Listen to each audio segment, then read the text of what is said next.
personally, I feel like a lot of my life is aimed at the pursuit of beauty, and in that pursuit also understanding truth. And I think that connection is made very strongly within Orthodoxy itself. That the argument could be made that that the music and the art and the architecture are not just standalone adornments, but are actually fundamentally important tools for the whole process of the liturgy and the service.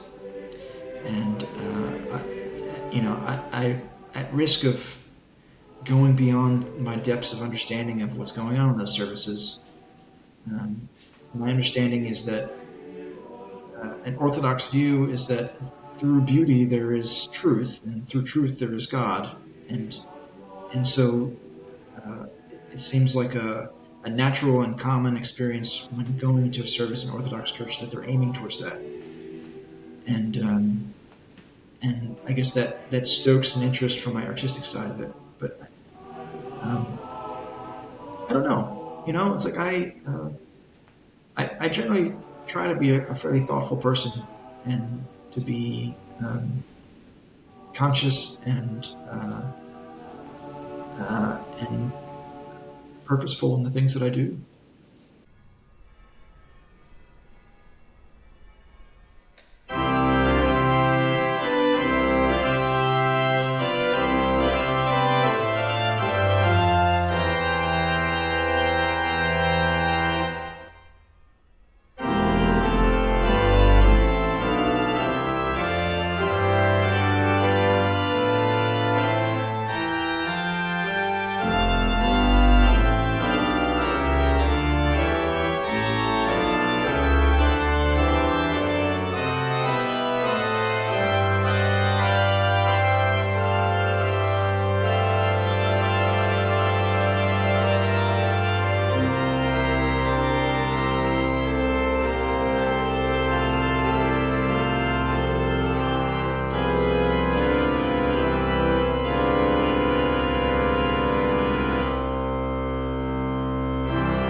Today I have with me my good friend Tom Podhrazsky. Tom is a friend of mine who goes to Holy Ascension Orthodox Church in Mount Pleasant, and he is, like Andrew Gould, an architectural designer.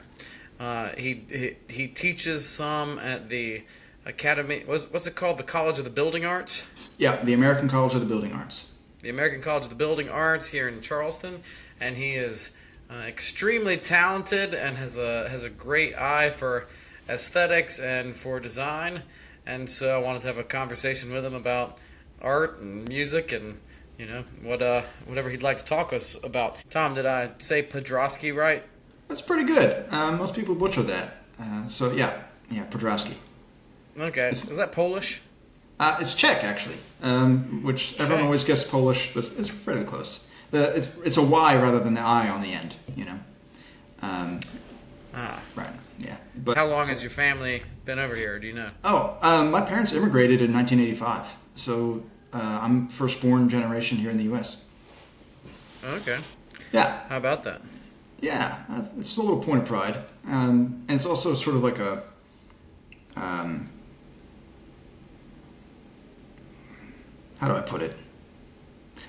My parents had to escape, and so they went through a really, really difficult trial to get out of the Czech Republic under communist rule to come to the U.S. And so, wow. It's an intense story, and I don't need to get into all of it. But on one hand, I'm very, very grateful because I have a great life, and it's largely because of them, or entirely because of them. But also, there's this sort of thing floating over my head that I feel like nothing I ever do in my life will ever be as intense or meaningful as what they went through. So there's like this duality of bearing the fruits of their labor and then never being able to really repay that. So wow. There you go. There's that. But it's it's cool. When I was a little kid, I think maybe 10 or 12 years old, we flew over there for a vacation. to go visit all the family because I had never seen my grandparents or cousins or uncles or anybody because it was just the four of us. And so that, I think, led to some of my interest in what I do today, probably. Okay, interesting. And do you speak Czech? Only the bad parts, So I can I can order a beer and tell you that it's cold, and I go to the grocery store and pick out a potato, that sort of very basic things. But my mother told me that when I was, it's the important stuff, Like ordering a beer is culturally and vitally important if you're in the Czech Republic. But yeah, my mother always told me that when I was a little kid, I spoke perfect Czech until I went to kindergarten. And then I realized that no one else was speaking that language, and I put my foot down. And then that was sort of the end of it. Oh, man. So I have some regret about it. It would be very good to be able to speak my native tongue, so to speak. Well, at least my parents' native tongue. And every now and then I try, but I haven't gotten too far with it. Wow, I never knew that your parents were Czech. Where are you right now, Tom?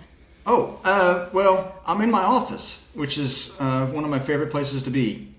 So I have a real love for 18th century paneling and trim, British or American. And so recently I started up my own little studio, and I found this office space. And I happened to know the landlord, and he was very kind to me and encouraged me to sort of upfit the office however I wanted. And so I asked him if he was actually serious. And he smiled at me and told me to give him a proposal. And so when I went through that process, I thought, I didn't want to be the limiting factor on this. So I just figured I would design the most outlandish thing I could possibly ever want in an office and just let him say no. And I submitted it to him, and he said yes. So after a couple months of work, I designed this paneling and then built it myself. And I had some help from a couple other craftsmen and just general labor. But yeah, I built this space, and it used to be just a sheetrock box.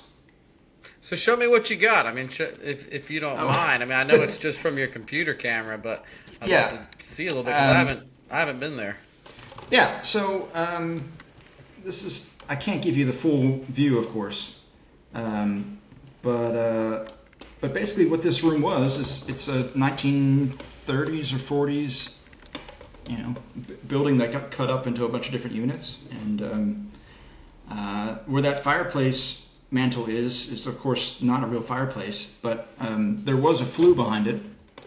And when I was designing the layout for this room, I knew that I really wanted to have a nice cornice, up there. But the windows were too tall, so I've designed these arches to go in front of the window to give it some depth. And the design sort of fell in place. I spent a lot of time before I did this going to historic buildings around Charleston, measuring up Georgian and other 18th century paneled rooms, and eventually, put together this design out of sort of cobbled pieces of old buildings that I had been in. And I'm really happy with it. It's a really wonderful place to be. And I do a lot of design work like this. As you had mentioned before, or I don't know if you mentioned it yet, but I mentored under Andrew Gould, and working with him, and we did a lot of projects like these. And recently I was talking to a client that I worked on with him out in Wyoming, and I was involved in doing a trim not too dissimilar to this throughout their whole house. And it's pretty much finished now. And the clients, she told me that after having spent time in the house, now when she goes to other places, she feels disappointed because it's like a lacking, like before you didn't realize that you needed this until you step foot in the room, and then now it feels just as natural as like standing up and walking, and to be in a place without it just it's sort of disappointing, really. Like this is in Wyoming, you said? Yeah, the project that it was in Wyoming, and this was a project that Andrew had designed the house, and the clients are amazing, and they reached out to Andrew, and Andrew designed this house for them. And when they were coming through, sort of finishing stages of designing the house, they asked Andrew if they could have a really elaborate trim package on the inside of the house. And when they asked him that, he came to me and asked me if I would be willing to help. So Okay. it's been a labor of love for both of us. It took many, many years to work through all this, but these clients they're very tasteful people who are willing to do what it takes to have a really nice building built, and it's been really a joy to work on. Okay. Wow. Yeah. No. It looks fantastic. The so all the inside stuff, you did the paneling stuff. Yeah, I mean, it's all, of course, collaborative effort, right? So, I mean, Andrew and I were working side by side on this. But basically what happened was that, Andrew gave me the plans for what this building was, and then he explained to him his motivations. He like likes old-fashioned interior paneling and trim. And when he was designing this building, out in Wyoming, the sort of standard fare of custom homes is to make like a giant log cabin, and he convinced them not to do that because it's sort of a weird thing to do. I mean, log cabins are vernacular buildings that are supposed to be but a certain size. They're not you would never see a log cabin mansion, Yeah, I've seen a few of those. It's kind of weird. It's like it kind of doesn't even have the feel of a log cabin. I mean, I like the feel of the wood inside the house. Like places that I've seen that they have like logs inside the house or whatever. They have this sort of earthy vibe. I mean, that's cool, but at a certain point, this is obviously not a log cabin. Right. It's an issue of scale, right? So like a log cabin, as they were built, in the 19th century or up to then, were like really, really rudimentary buildings that were designed to get these frontiersmen out of the weather, right? And so they would just cut down trees and just notch them up. But it's not really a place that you'd really want to actually live. Like it's, chinking it and then trying to stay warm in there and then cutting logs that they're only but so long, right? So you have to, the geometry of these spaces is determined by the material. And so like after you get above like, say 1,000 square feet or so, it starts to become increasingly more ridiculous. So what Andrew convinced these clients to do is like, look, how about we just like make it a real nice house rather than pretending that it's something that is humble. Just like do the real thing. And Andrew is a big fan of trying to design things to fit within the space that they're from, right? So he thought about, what historic precedents could have been in Wyoming. And he came across like late 19th century architecture and the aesthetic movement and sort of high Victorian architecture that was making its way westward from the East Coast. The aesthetic movement, real quick. What is the aesthetic movement? Hey, hit that like button. Yeah, so the aesthetic movement was an architectural and I guess otherwise artistic style of the late 19th century that was inspired heavily, by sort of Asiatic influences.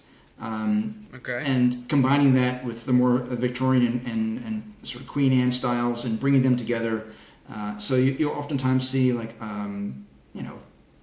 elaborate wallpaper and sort of high Victorian moldings and a lot of interplay and mixing of different exotic and ethnic styles together.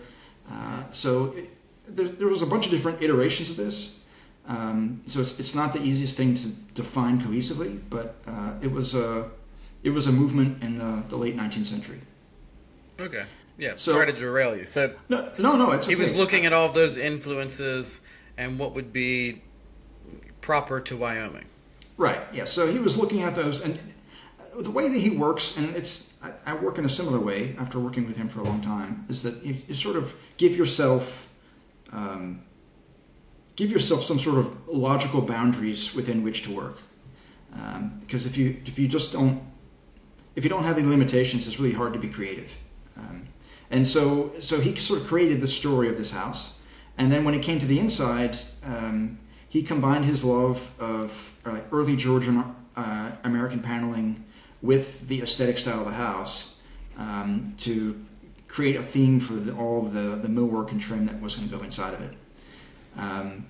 So I worked within those boundaries, and he gave me some reference photos, and then we sort of went back and forth. But I put a lot of time into detailing all this stuff. Really, a showstopper of the house, or at least among them, is the staircase. Yeah, I saw that. It's insane looking. It goes up so many stories and has this weird circly. What is that? Tell me about it.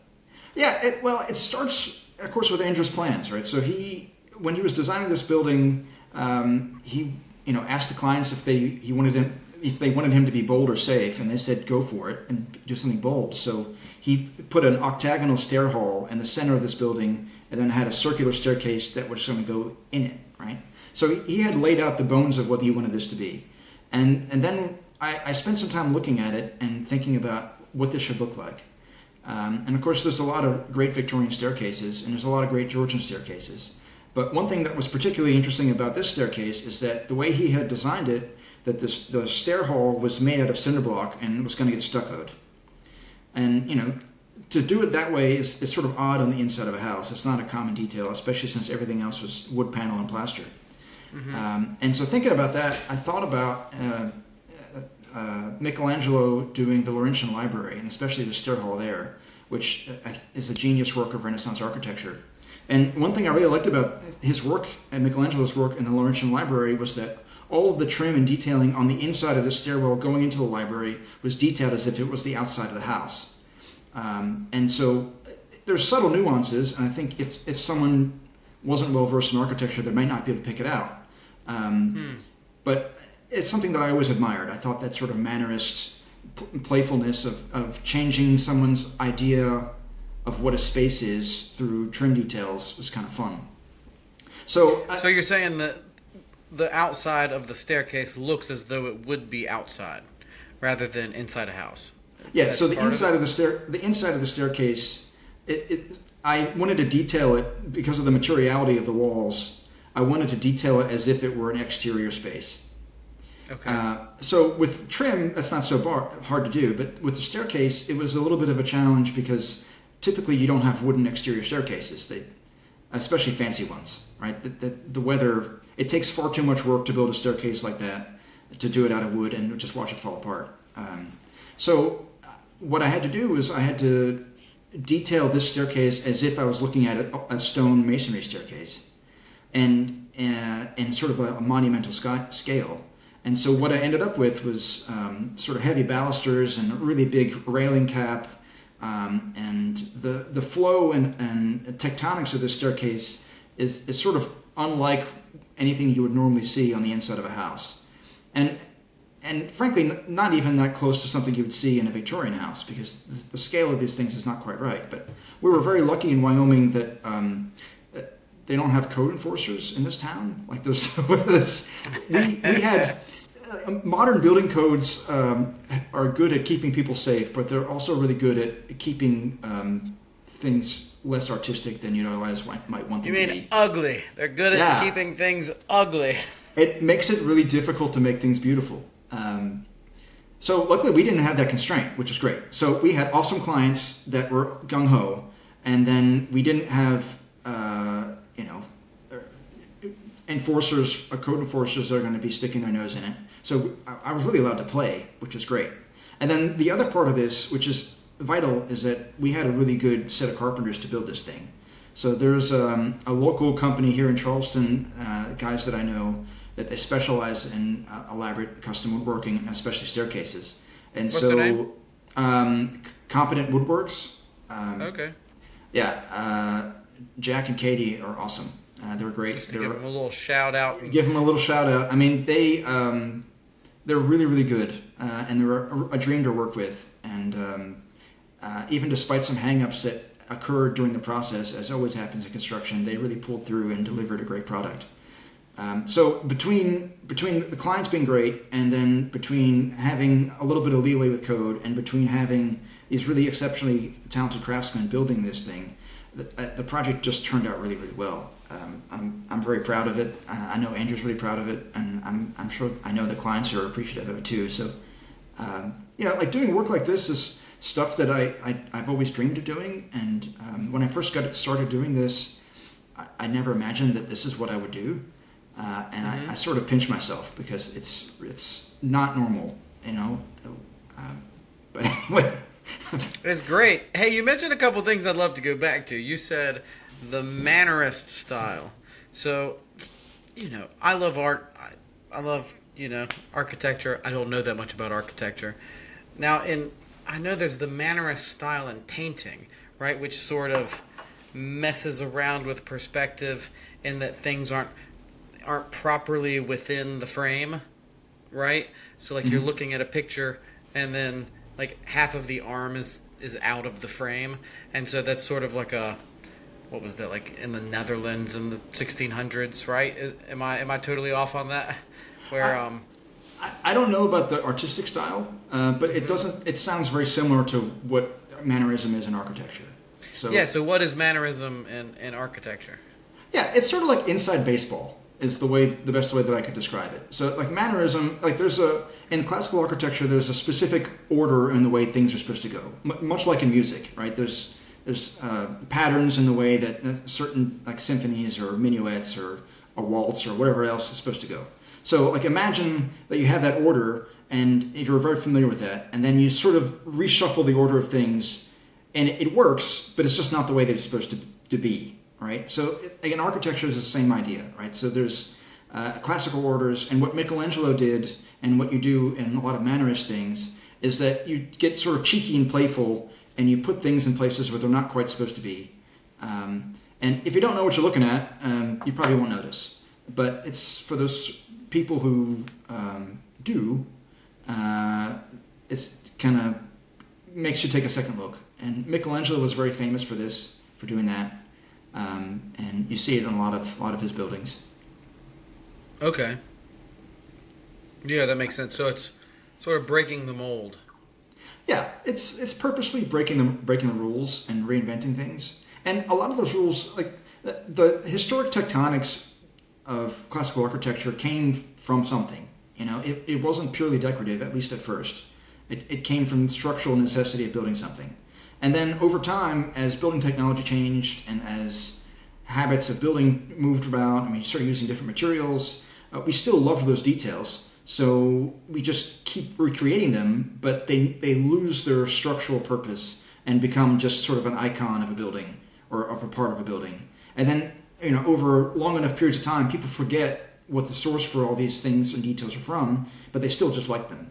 And I think a very famous way, a common thing, is if you look at like a panel door, just like an entry door to someone's house, a 6-panel door, you know. In most houses, that's a steel door that's been stamped with an impression of rectangles on it. But those little rectangles are sort of representative of the development of door as like a piece of architectural technology, right? Like if a door was built of wood, wood has certain limitations, and in order to make a giant, you know, enclosure for an opening that's a man-sized, they developed free-floating panels in a wooden frame, because if you just had like a slab of wood and try to attach a hinge to it, it would curl and warp and crack and be really impractical. So it's the same thing with Mannerist architecture. You know, there were certain parts of classical design that originated in a certain place for a certain reason, but then by the time Michelangelo came around and was doing this work in the Renaissance, the building technology was such that a lot of this stuff was purely ornamental. And so he just played with it and put it in different places. Okay. So then let's say you had like Corinthian columns on a church and you just made them way bigger than they needed to be. Would that of itself be considered Mannerist? It could be. I mean, playing with scale, like a famous thing would be like if they have triglyphs and metopes. It's a part of a classical order. It's the little vertical things. They have them at St. Michael's. And so there's a special place where those are typically supposed to be. And he might take them and just put them someplace randomly else, or maybe not so randomly. He might turn it into a keystone over an arch, you know, or move it further down on a column and sort of stick it someplace where it might not really make sense tectonically, but he thought it looked good visually, and so he just did it. Okay. Yeah, you have an interesting opinion about St. Michael's. So since I asked Andrew Gould about St. Michael's, you said, but the columns are wrong or something like that. What is your opinion of St. Michael's? I really like St. Michael's. I think it's one of my favorite churches in town. And I suspect that Andrew would have said the same thing, I think. Yeah, I think to him it's like his favorite of Georgian architecture. Like it's his favorite, for sure his favorite church in the city. I will say the Universalist Church, it has some amazing architecture. I mean, Well, I would Charleston, never go to a service there, but it's it's the architecture of it is gorgeous. I It's mean, in Charleston, we're very, very lucky to have a wide array of really great buildings, and amongst them are many churches. I mean, I'm a big fan of St. Philip's too. I mean, I've gone out and drawn that building many, many times, and the way that portico sort of bends the road around it, I think is really evocative and interesting. I mean, I have to say, I think I prefer St. Michael's just a smidge more. okay, and why is that? Well,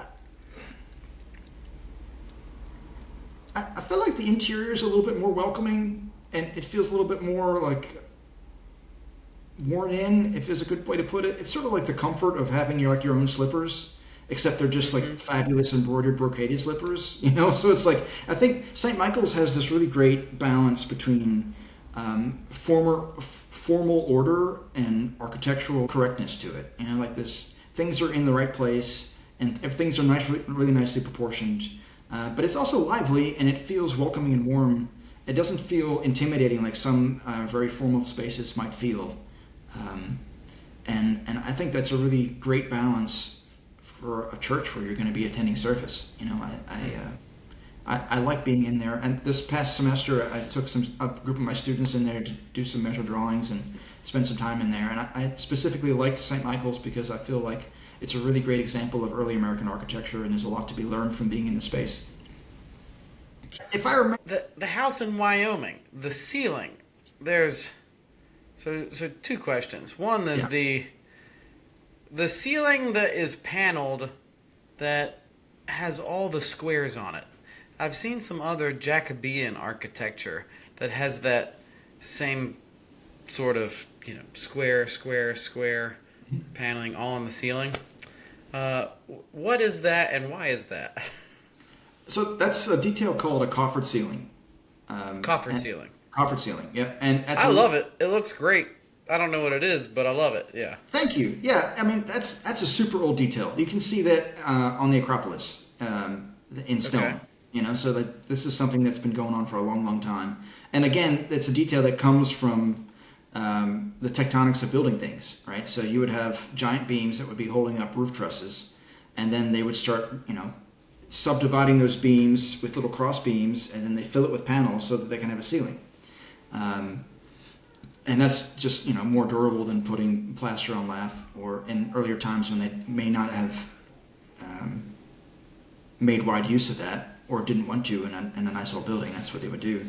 So in that building, that's the library of the house, and everything in that room is stain grade Doug fir, and they really wanted the warmth of a wooden paneled room. And so when we're designing all the rest of it, I felt like if everything else is going to be covered in wood, that it would be nice to just do the whole thing, which is not always the right solution, I would say. Like, not everything needs to be covered in wood all the time. But I thought in this particular case, everything was a little bit over the top and maximalist, and so we just went with it. Sure. You said Douglas fir? Is that what you said? Yeah. So how do you go, like, picking a wood, for example, like yellow pine versus Douglas fir versus, I don't know, Brazilian cherry, something you're not supposed to use? Yeah, well, for this project, the way we thought about it, there was a few reasons. One was like availability at the locale, right? So what could you get reasonably in Wyoming, and what would make sense to have been there? So, you know, if you got Honduran mahogany, even if you could afford it, it wouldn't have made sense that it would have made it all the way to Wyoming. But the other thing I was thinking about is that I'm not actually a really big fan of stained grade paneling. And the reason for that is, as nice as wood grain looks, it sort of gets in the way of the architecture, if you know what I mean. Like paint is tonal and it's flat, and so when light hits something that's painted, you get clean shadows and lines. But the texture of really highly figured wood can distract that, and so in order for you to actually see the architecture, you have to size up all the molding profiles and all the angles of everything much, much bigger so that you can actually see what's going on. And so there's a bit of an aesthetic game that you play when you're designing all this stuff, and you really have to think about what the finish is. So like this room behind me, all the profiles can be fairly small because it's just painted one color. And so as light hits it, you see very clearly where the shadows are. But if I painted this room in zebra stripes, or pinstripes, it wouldn't come through as clearly. So in this building, the clients really wanted this to be stain grade, and so I wanted to pick a species of wood that was going to be light in tone. So that puts you in softwood territory for the most part, unless you wanted maple or something. But we wanted it to be of a character that would be vernacular and natural to Wyoming, so a version of a pine. And then I like dark fir because you can get it in nice straight grain, and the grain itself can be fairly mellow. So it had the warmth of a natural wood, but that grain pattern wasn't going to get in the way of seeing the architecture. And maybe some of it's a little bit selfish, right? Because I've spent countless hours designing all those molding profiles and drawing everything, so I wanted to see it. And I guess, for someone who wasn't as invested, it probably wouldn't make that much of a difference. But I really care about all this stuff, so I just wanted it to be as good as possible for the clients. And they seem to be really happy with the end result. And frankly, I am too. I think it came out pretty nice. Yeah, I mean, it looks great. Another question about the staircase. Yeah. You were mentioning Victorian versus Georgian staircases. Super quickly, what's the difference between a Victorian and a Georgian staircase? Well,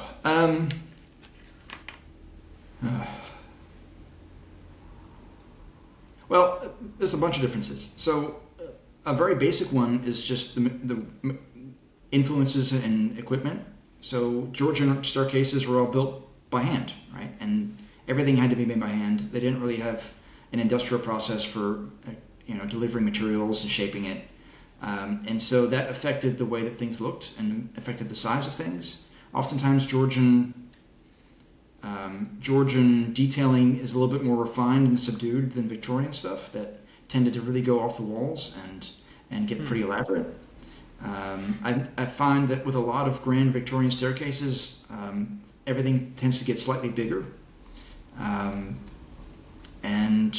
there's just idiosyncrasies with the way that moldings are put together and the way that profiles that you'd see on turnings and sort of design motifs. It's a visual thing, right? So it's hard for me to describe it, just with words. Now, the color of your office, the green, is that seafoam green? No, it's called Yeybridge green, and it's a color that I found from Farrow and Ball. And picking the color for this office was really difficult because it's not something. Well, picking good colors is hard, and it's not what I do most of the time. But I've been around enough people who know what they're doing to sort of pick up a few things.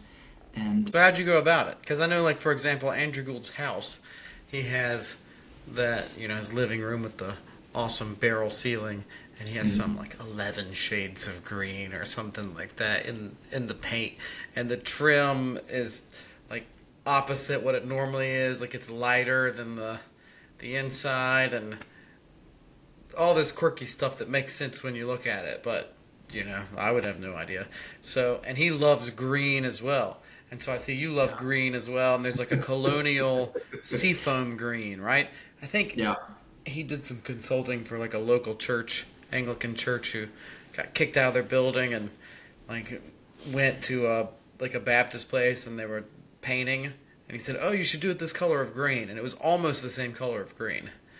And his house is awesome, and I really love his room. And I have to say, when I was picking the colors for this office, I really didn't want to do green because I was worried that he was going to think that I was copying him. And so I tried lots of different colors. I tried like red, and I tried yellow, and I would do sort of mock-ups on the computer or by hand to try to figure out the different relations of all these colors. But then like it just felt inevitable, that this room needed to be green. And I really like his color scheme. In this room, I tried to do things a little bit more restrained. I've got a number of different colors throughout the room that you can't really see from this angle. I'm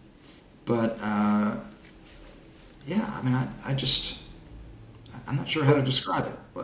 yeah, what makes green inevitable? Does it have to do with the lighting that's in the room? Does it have to do with the furniture, the size of the room?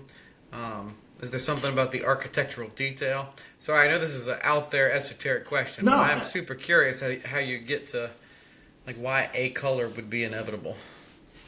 Yeah, well, there's probably some factors. So I've got two windows in this office, but they're both north facing. And so this tends to be fairly dark in here. So if I would have done, say, like white, it would probably end up looking kind of gray, because it's just not a really intense amount of light in this room. Yeah, he told me everyone thinks that you paint white and it makes it brighter, but it's actually the opposite.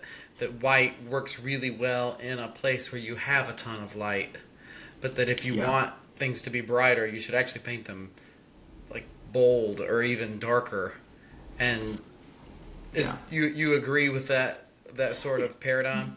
Generally speaking, I mean, there are plenty of white color schemes that would look good, but I also, if I went through all the effort to design and build this office, and it was a lot of effort, I didn't want to just like do white, I mean, there's plenty of beautiful Georgian buildings that are white, but that's just not my style. I like to have bold colors and have things be interesting. And so, part of it was the lighting. Part of it was also the style of the room. Certain architecture calls for certain colors. Famously, like Greek Revival buildings tend to look really good in white because they're sort of mimicking that stoic quality of a Greek stone building. And so that works really well. Rococo buildings, look great in, bold pinks or pastel colors. Or, federal buildings have certain color schemes that work well with them. And so this room that I designed is sort of like a mongrel of different types of paneling. It's not just, a straight hewn Georgian room, but I felt more or less to be within that idiom. So I sort of stuck with that detail. So you probably can't, well, you can see it now. So you can see the baseboard I've got is a darker shade of green than the walls itself. Okay. Part of that is that I wanted that color to sort of weigh and give some gravitas to the bottom of the room. It's sort of like on like a Greek temple, they'll have the stylobate, which is that sort of platform that the whole building sits upon. Like it gives it some gravitas and weight, or like the bottom of or it's like the bass notes in a piece of music. It sort of gives it some what's the word I'm looking for? Depth, gravitas. Yeah, right. So it gives you that sort of dark line at the bottom. And just like with a grid architectural drawing, you oftentimes have a really dark ground line. It helps to ground the whole color scheme. So I wanted to do that. And then for the ceiling, I actually did sort of like a haint blue. It's sort of subtle. Okay. But I always love that about Charleston porches. You look up and you have that sort of sea foam or light blue. And can I see the ceiling? Can you? Yeah. I mean, the only way that you can tell that it's blue is by comparing it to that HVAC register. And one of the really hard things... because compared to the green, it just... Yeah, I don't know. Yeah, you would think that it was like white. that yellow and the dress that's black and purple, but then another thing, it's yellow and white. Part of the reason that color is so difficult to really grasp is because of things like that. So color reacts, your eye will constantly trick you. And there's this thing called, what is it called? Simultaneous contrast. It's a concept in fine art, and the painters deal with this all the time. Is that there's a scale of tone and value and color, and you can pluck those out and lay them out on a piece of paper and be able to objectively, measure 1 through 10 of what's light or what's dark. But your eye is constantly doing that.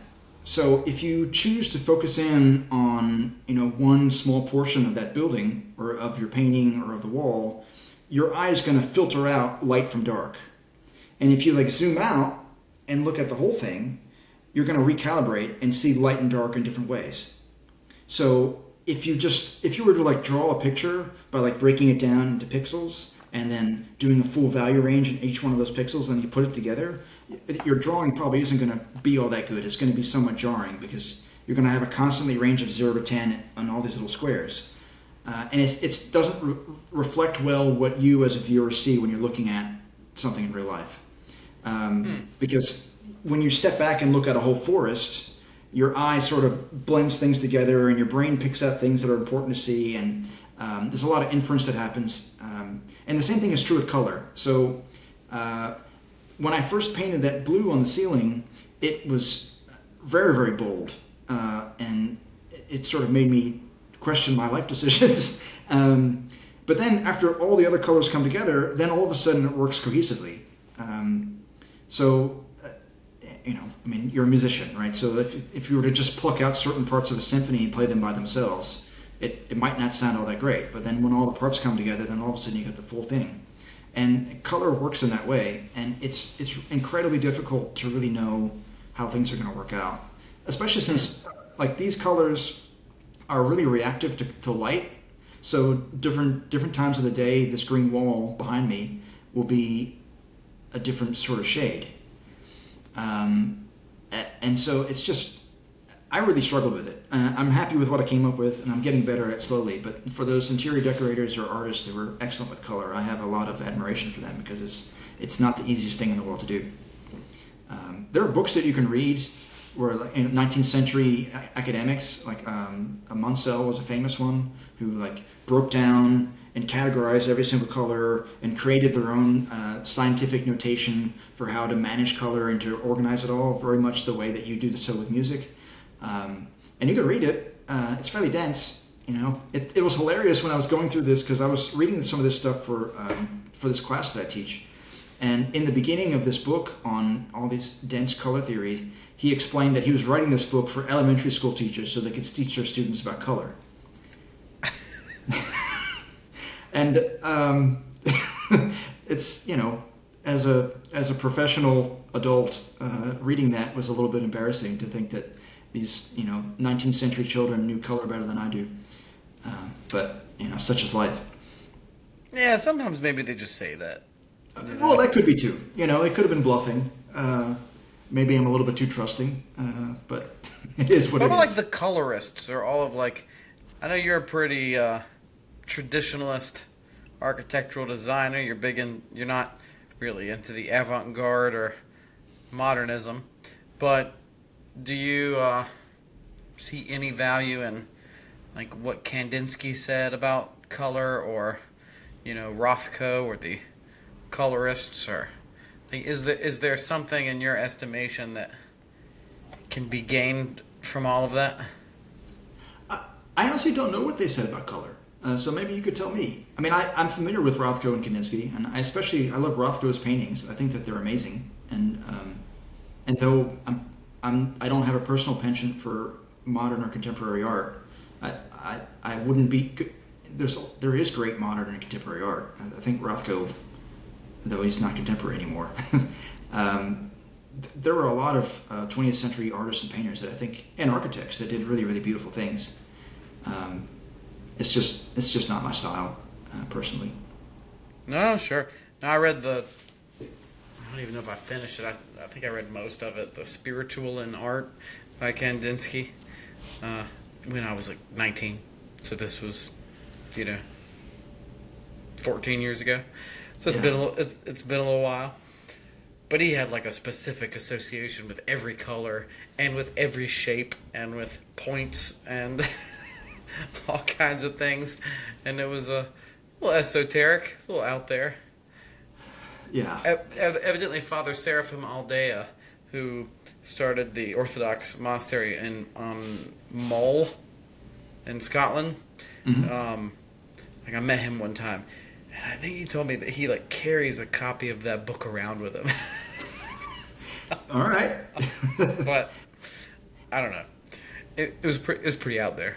So yeah, some of that stuff can. I mean, I take a lot of drawing and art classes just as like a part of my professional practice to keep getting better. And there's a school in New York I like to go to, and sometimes the philosophical debates that people have about, just like pencils, like people are very particular about these ubiquitous things that none of us even think twice about, and I tried their pencil and it was indeed much better than any pencil I've ever used. But like that's the sort of world that these people live in, where they like really hone in on this stuff, and so they like debate about musculature and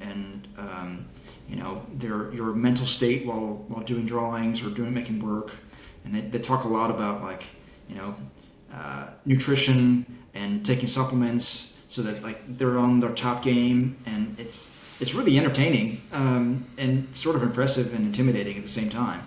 Like here I am just showing up to draw, and they're taking Talking about it to pencils. yeah for sure. I know of the number 2 pencil. Yeah. There's a whole bunch of I don't think them. I've ever seen a number 1 or a number 3 before. Like, and I was like, you must bring a number 2 pencil for your standardized exams. And I've never seen anything but a number 2 pencil. So. Well, yeah, I guess like artistic pencils aren't rated in that way anyway. Like it's all like HB and B and F and sort of letters that denote the hardness of the lead or the graphite that's in the pencil. Okay, interesting. But these guys like get into like they've tried all the pencils, and like, they find that certain pencils have certain clay formulations within the graphite that either makes them generally all harder or softer, or like there's like a glide to using a pencil. It's like you could probably kill someone by boring them to death by talking about all this stuff, but like to them it's like the most it's of utmost importance because they really limit their tools to what these few implements, and so it it makes a difference. Like Andrew likes to play the recorder, and he has very specific interest in different types of recorders that are made in different places. And I don't know anything about recorders, so I just nod and smile and say I'm very happy for you, and I am, but it's just like as a professional, it's a very random thing that Andrew loves, the whole recorder thing, but it's cool. Like I'll go over and hang with him and play the piano while he plays the recorder. It's fun. It's a good time. I know he's really happy when that happens. He's told me so many times that he really enjoys it, and I think it's all part of his character. I'm honestly glad that he likes things like that because it means like what you see is really what he is. It's not. It's an all-encompassing. The last time he brought out some music that had figured bass and not totally written out music, and I was like, yes, let's do more of this because I took 2 years of figured bass when I was in Germany. And now I never use it. So it's like I'm just losing this skill. But if, having cocktails and reading figured bass with Andrew, I'm like, sounds like a good evening for me. Well, that's one great thing about the city is that there's like a contingent of people of like mind. And there's like definitely artistic pockets here where people like you and Andrew create spaces for themselves to thrive, and I enjoy sort of sitting on the fringes and watching, and being involved. Nah, you're definitely not on the fringes, man. The stuff you do is awesome. One thing you did say about the Wyoming house I thought is interesting, and I've heard Andrew talk about it too. Maybe you can speak to it a little bit.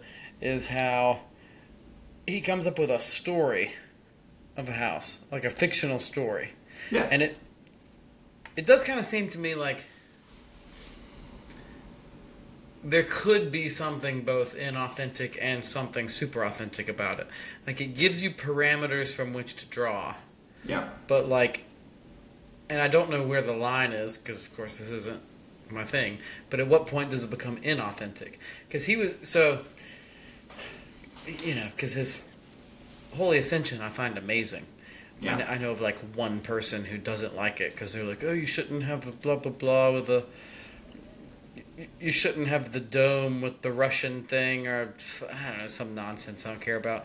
But, his whole concept was, what would an Orthodox church look like if Russian immigrants came over to Charleston in the 1600s and they've been here for a long time? And then sort of the same thing with, like, communities. If a community just naturally developed, where would things go rather than this really stale, city planning. And so like you said with the house in Wyoming. So I think like artists and actors do that. Sure. Right? Like actors like come up with a ridiculous backstory. And so yeah, maybe you can speak to that. How much of that you do and where's the line between authenticity and inauthenticity? Well, I think underlying reason for all this is sort of a truism in good design, and that is that you need to have some sort of restriction in order to work against it to make something that's good. Because I think if you look around at like houses that get built, it's oftentimes like the Flatiron Building in New York City is an excellent example of this, right? They had a very strange, weird shape of lot, and they were going to build a building on it because it's New York City and it's expensive, and they needed to put something there. And so because of that constraint, they ended up creating this iconic, amazing building that everyone around the world basically knows. The Flatiron Building? Yeah, the Flatiron Building. It's in Manhattan. Oh, yeah. Yeah, you've seen that building. It's I love that crazy building. looking. Yeah, but because of the restriction of the site, even though they used a very classical idiom that was, pretty much nicely buttoned up, straight-laced sort of architecture, because of that restriction, it transformed it into something that was unique and interesting, and that added to the canon and to the art of architecture. As like a counter example to that, if you go to like the suburbs of Northern Virginia and you look at the sort of houses that are being built there, you get the opposite effect, where basically those houses have zero architectural merit and are largely wastes of resources, time, and money. I mean, they're effective as shelter, right? People can live in it, but outside of that utilitarian value and what someone's willing to pay for it as an artistic creation, they've got negative value. Like this, they're horrible. And I think the reason for that is because there really weren't very many good restrictions. Like these McMansions where people are building houses for millions and millions of dollars, and these houses are still being built today. Like the clients, there's no one to tell them no. I mean, they have the size of the lot, but some of these lots can be fairly big. And because they're just building like 12,000 square foot houses and they throw millions and millions of dollars at it, and they don't particularly have any artistic vision or taste, and they can just like go on Instagram and find a bunch of pictures of things they like and decide that they want to put all of them together in this building, they end up with garbage. And so I think having that restriction is vitally important to the creative process, because it gives you something to work against and forces you to be creative in a way that you wouldn't be otherwise. It's sort of like if you went to a class in college and a teacher assigned you to write an essay, and they didn't give you a prompt. Yeah, they said, here, write an essay. It's going to be half of your grade for the semester. Good luck. Like, that's terrifying. I mean, surely you could write an essay, but you don't know what success is. You don't know how long. Yeah, I just dealt with that myself. I had to make Right. some corrections to this exam, and I was given the instruction, summarize these 6 pieces. I don't know what to do with that. That doesn't Right. tell me anything. You didn't give me any parameters within which to work. So it's exactly what you're talking about. Right. So, like, if instead, I mean, I know this isn't really your topic, but this is what comes to mind. Like, if instead you're asked to write an essay critically analyzing, Viennese waltzes in the 1880s and the reaction that was borne out by the public, like, you can write an essay about that, right? So this is like the same, or maybe you can't. Surely you could, but it's the same thing with architecture. But yeah. Right, yeah. I mean, it's a topic and it's a direction. So, like, as far as like creating a story for architecture, it's just a version of creating those parameters. And it's not the only way to do it, but it's a very useful way. Especially if you're trying to create something that feels like familiar and sort of old. And I know Andrew has a penchant and interest in that, as do I. And as do a lot of people, honestly. I mean, people come to Charleston because Charleston is full of beautiful old buildings, and they don't go on vacation to, Northern Virginia to see the suburbs because it's just not.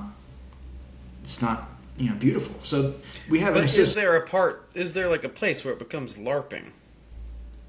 I suppose so.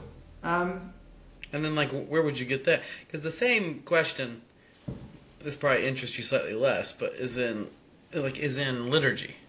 So Mm-hmm. there's the whole like concept of Western Rite Orthodox, Mm-hmm.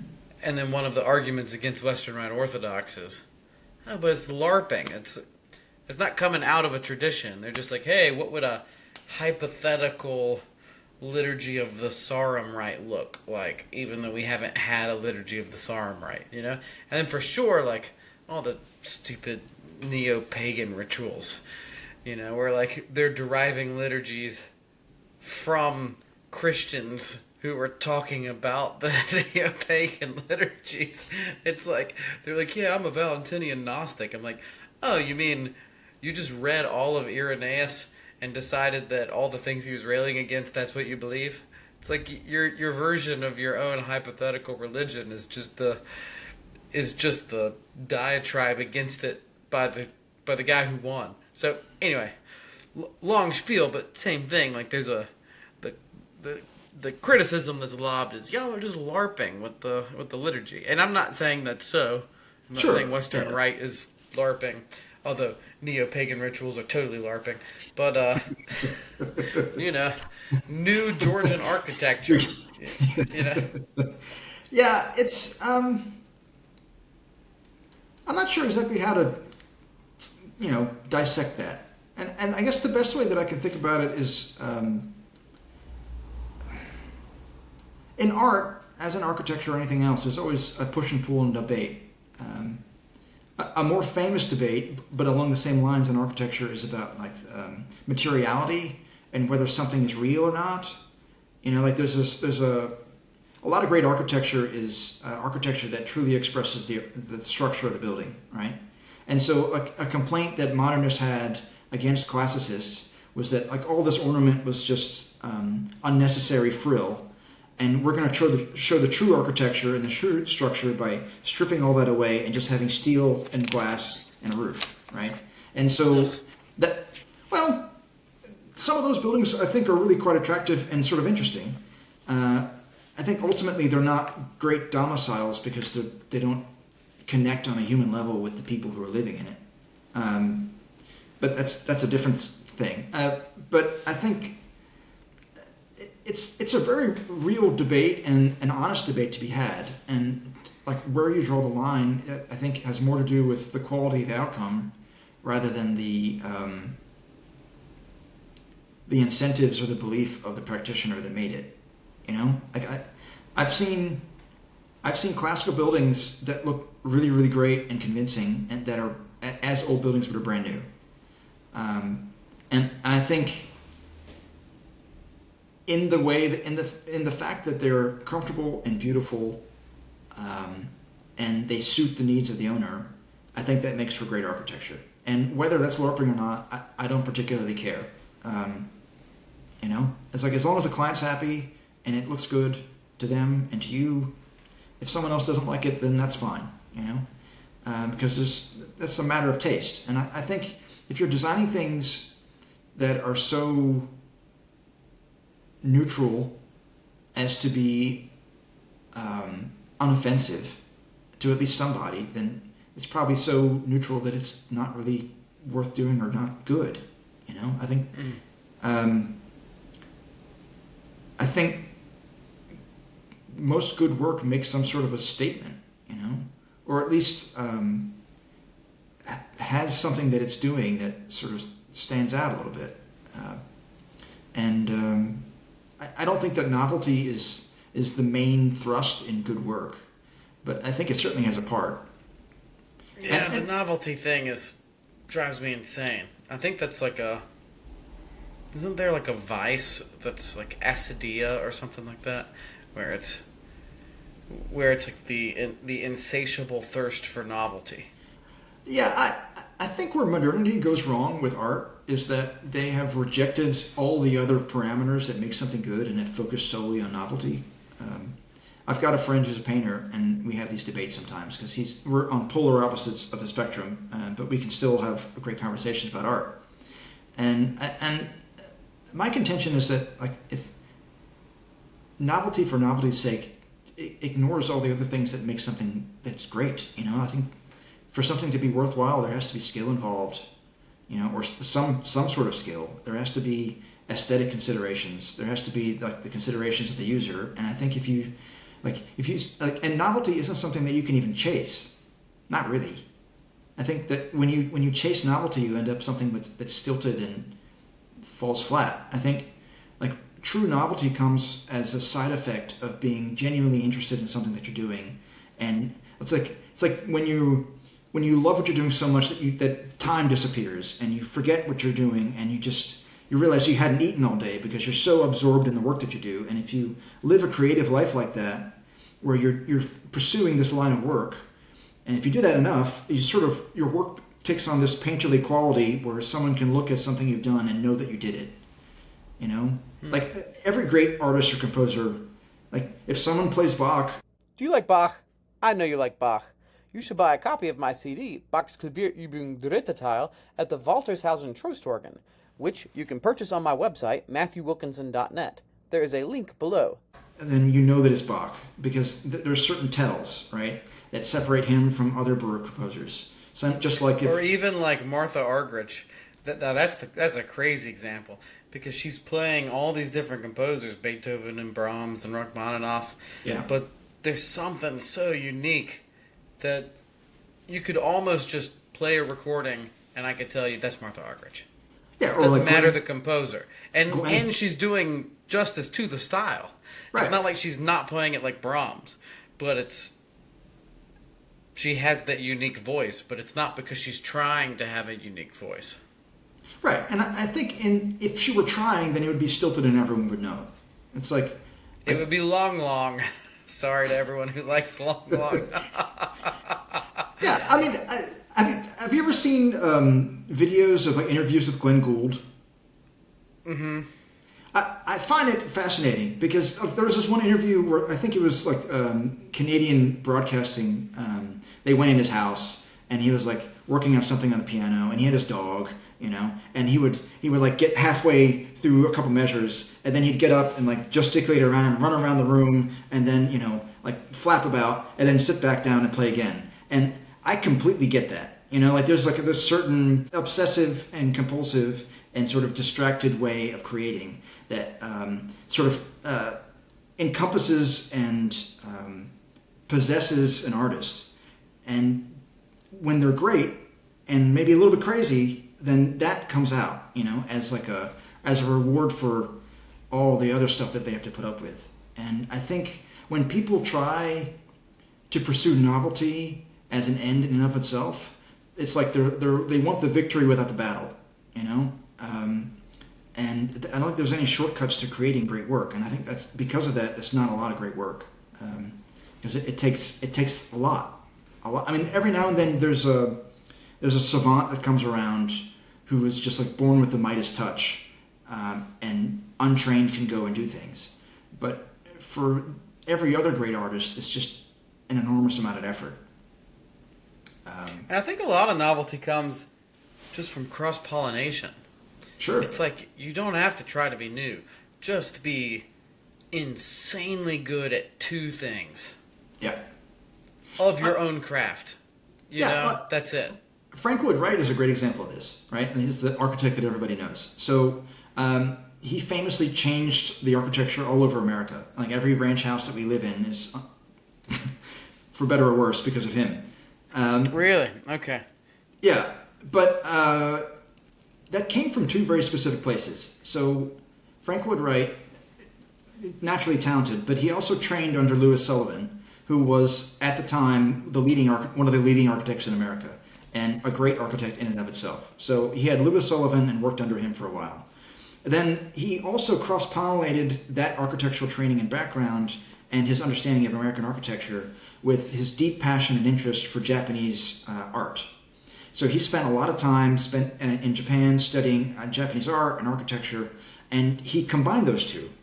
He took those horizontal lines and deep roof eaves and you know, a lot of aesthetic decisions, and combined them with American architecture, and it was done in a way that just had never been done before. Like there was a cross-pollination of two different things, and because he had those two experiences, and then because he was naturally very, very talented and surely worked very hard, he ended up with something that had never been seen before and was, by all accounts, pretty amazing. And that happens a lot, you know, like that sort of cross-pollination of different cultures. Like it's chinoiserie in the continental Europe and in England would not have existed without contact with Asia and Japan, China, and it's this sort of chinoiserie. What's chinoiserie? Chinoiserie was a style of design that was popular in Europe in, I guess, the 17th through maybe 18th centuries, where they were combining Asian influences with classical European influences. And so this, like Chippendale, for example, is a famous practitioner of that. He was a furniture designer, but they did lots of like lattice work and there's a lot of ceramic stuff where they'd have like ceramic pagodas, and of course China and porcelain were originally imported from China, right? So these sort of cross-pollinations of artistic forms and ideas, and people look at them and say, that's really great, I'm going to try to do that too. But because they're not actually Chinese, they do the best they can, but it's still not exactly that, and just as a result, they come up with something new. And that happens all the time. This is the problem with I haven't heard it in a while, thank God, but I mean, it's still within the university, it's constantly a thing, this railing against a cultural appropriation. Yeah. And I'm like, I get it to a very tiny degree when you're just like using like you're using a culture but not out of love for it. But it's like all the good art is a cultural appropriation. It's like all of it. That is what it is. That's the way like every good chant tradition was developed. It's like let's do Byzantine chant in Romania. Oh, it sounds better now. It's like I generally agree. I feel like arguments against cultural appropriation are empathy misplaced. You can do it in a bad way, I guess. I guess. But when it's out of love, it's like it's just a dip. Like Latin jazz is not necessarily salsa, but Latin jazz is awesome. It's its own thing. It can be done from well. Love for Latin music. Yeah, it can be done well, and it can be done poorly. And I think that as more of a testament to the artists and practitioners that are doing it, and less about the act itself. A couple years ago, I was in China, and I was traveling around. And I met up with some friends who were expats living there, and they were in Shanghai. And they were telling me that there's a really big expat American community there, and so much so that someone opened an American Chinese restaurant in Shanghai. So they had like General Tso's chicken and all that sort of stuff. And it was a popular restaurant because the local people, it was a weird curiosity to them, And yeah, it's not like authentic Chinese food. Obviously, it's very different. It got morphed, but like there's so much of that that's happened. Like butter chicken. Yeah, butter chicken. Not an Indian dish. chicken parmesan is not something on the menu in a Roman restaurant. It's not a thing. But that's just what happens, and it's always been happening. And like I don't understand like who these people are that think that you can just like dissect something cleanly and say from here on, is Mexican and here on is American. And then you look at what's Mexican, and then you realize Mexican is a blending of Spanish and Aztec cultures, and say so no Spanish. So then you go to Aztec, and it just goes on and on and on and on. It's the story of humanity. I will say the one exception to that argument that I've seen work really, really well is in Japan. So I hold Japanese culture in very high regard. I feel like aesthetically speaking, they're amongst the most developed civilization that ever has been, especially when it comes to visual arts and architecture. And I think part of the reason that is because they were locked down for so long. There were hundreds of years where they just didn't interact with outside world, and they had a very, very hierarchically strict top-down system, especially in architecture, but presumably also in art, that defined the way everything would be done. So it's like haiku, for example, has a certain order that and form that you have to stay within in order to be haiku. Buildings were the same way. Didn't know. So right, yeah. So and they would base it off of a unit like classical architecture is oftentimes organized on the diameter of a column. So, if your column base is 8 inches, then that's sort of a module that will determine like the height of the column and the arrangement of all the other parts. But that's just sort of in 2 planes, right? Or in 1 plane, like height versus width. But in Japanese architecture, traditional architecture, they added another dimension. So like the unit size, the thickness of a piece of wood, I think they called it a ken. They had a number of different units, and that would proliferate throughout the entirety of the whole building, so that it wasn't just like dictating to you a facade. It was dictating to you a floor plan and the arrangement of the parts, and it depending on what class you're in, you could do certain things. And there was, from what I know, there was aesthetic changes that happened, but for long periods of time that happened incredibly slowly, and everything was so rigid and defined that the changes that could happen were only happening at the margins. So it's like it would be as if Baroque music just kept going for another couple hundred years, right? They already had Bach, and Bach, being the genius that he was, I mean, you could tell me better than I, but I feel like after Bach, sort of Baroque music started to go downhill because no one else could do it any better, and people got bored and decided to do something else. It's difficult to say why.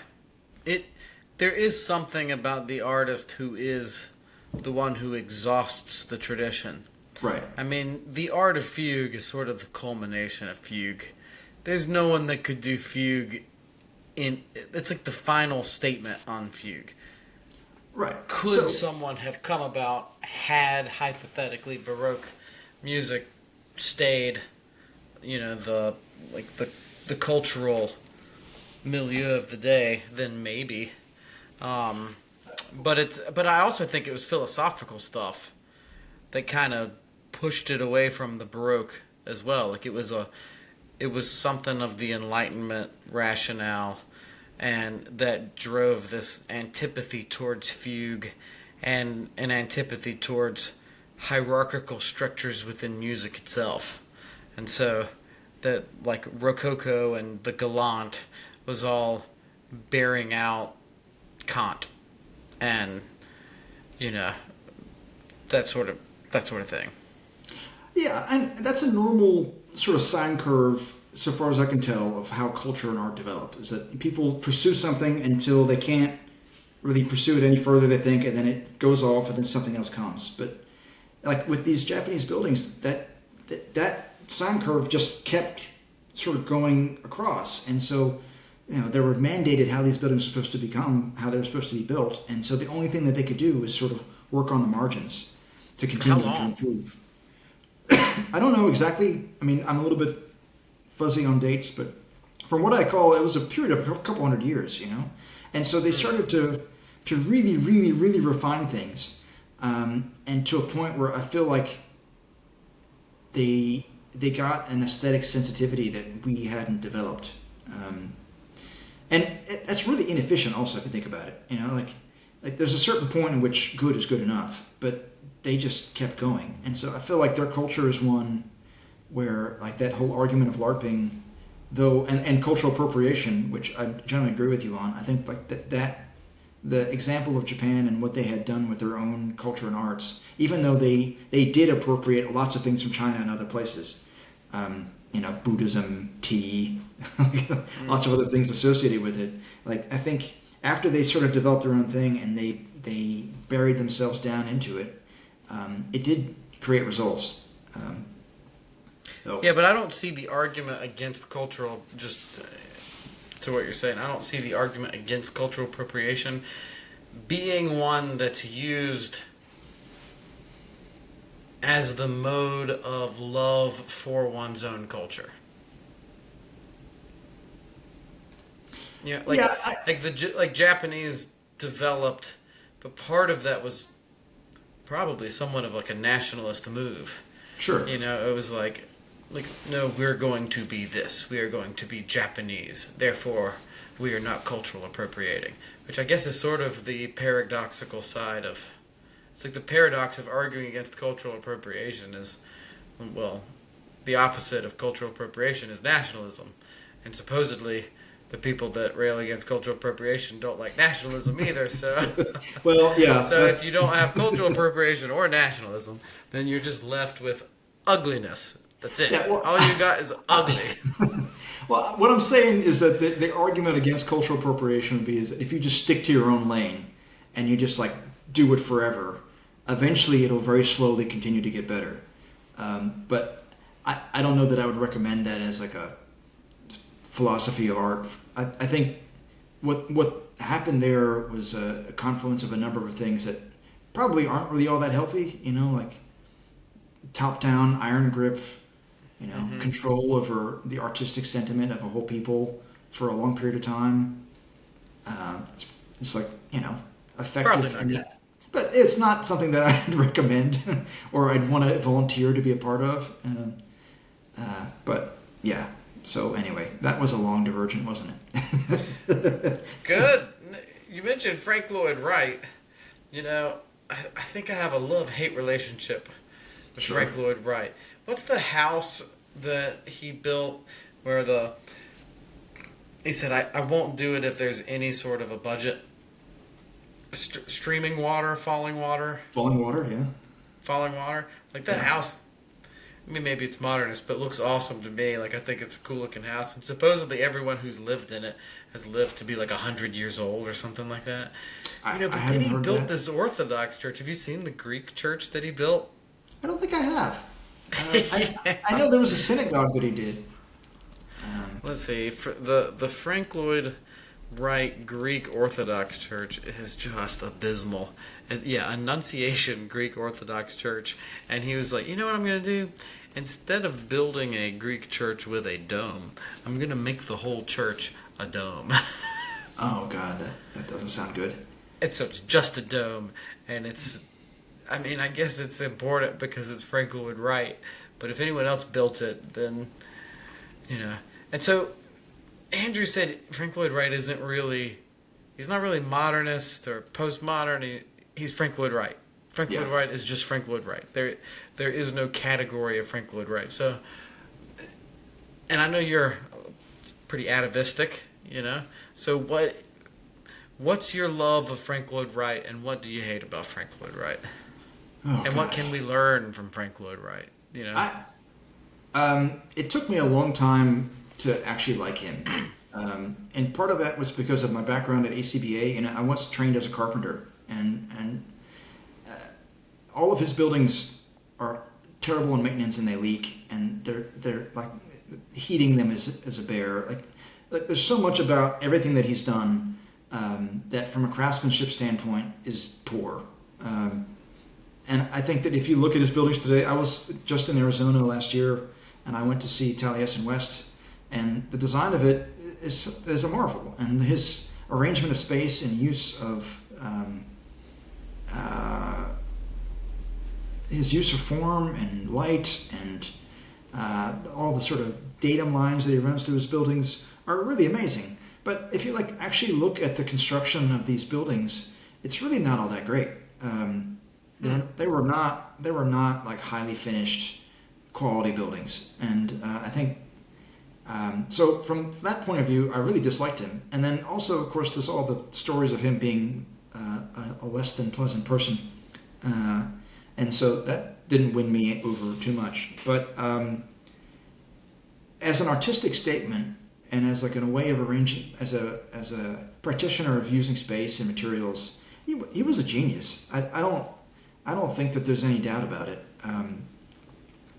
And he was so good that he's someone that both modernists and classicists tend to claim. You know? Really? Yeah, there's a lot of back and forth. I guess depending on what sort of work you're looking at, because everything that he's doing is Guggenheim. Right. That Yeah, doesn't that's really seem classicist.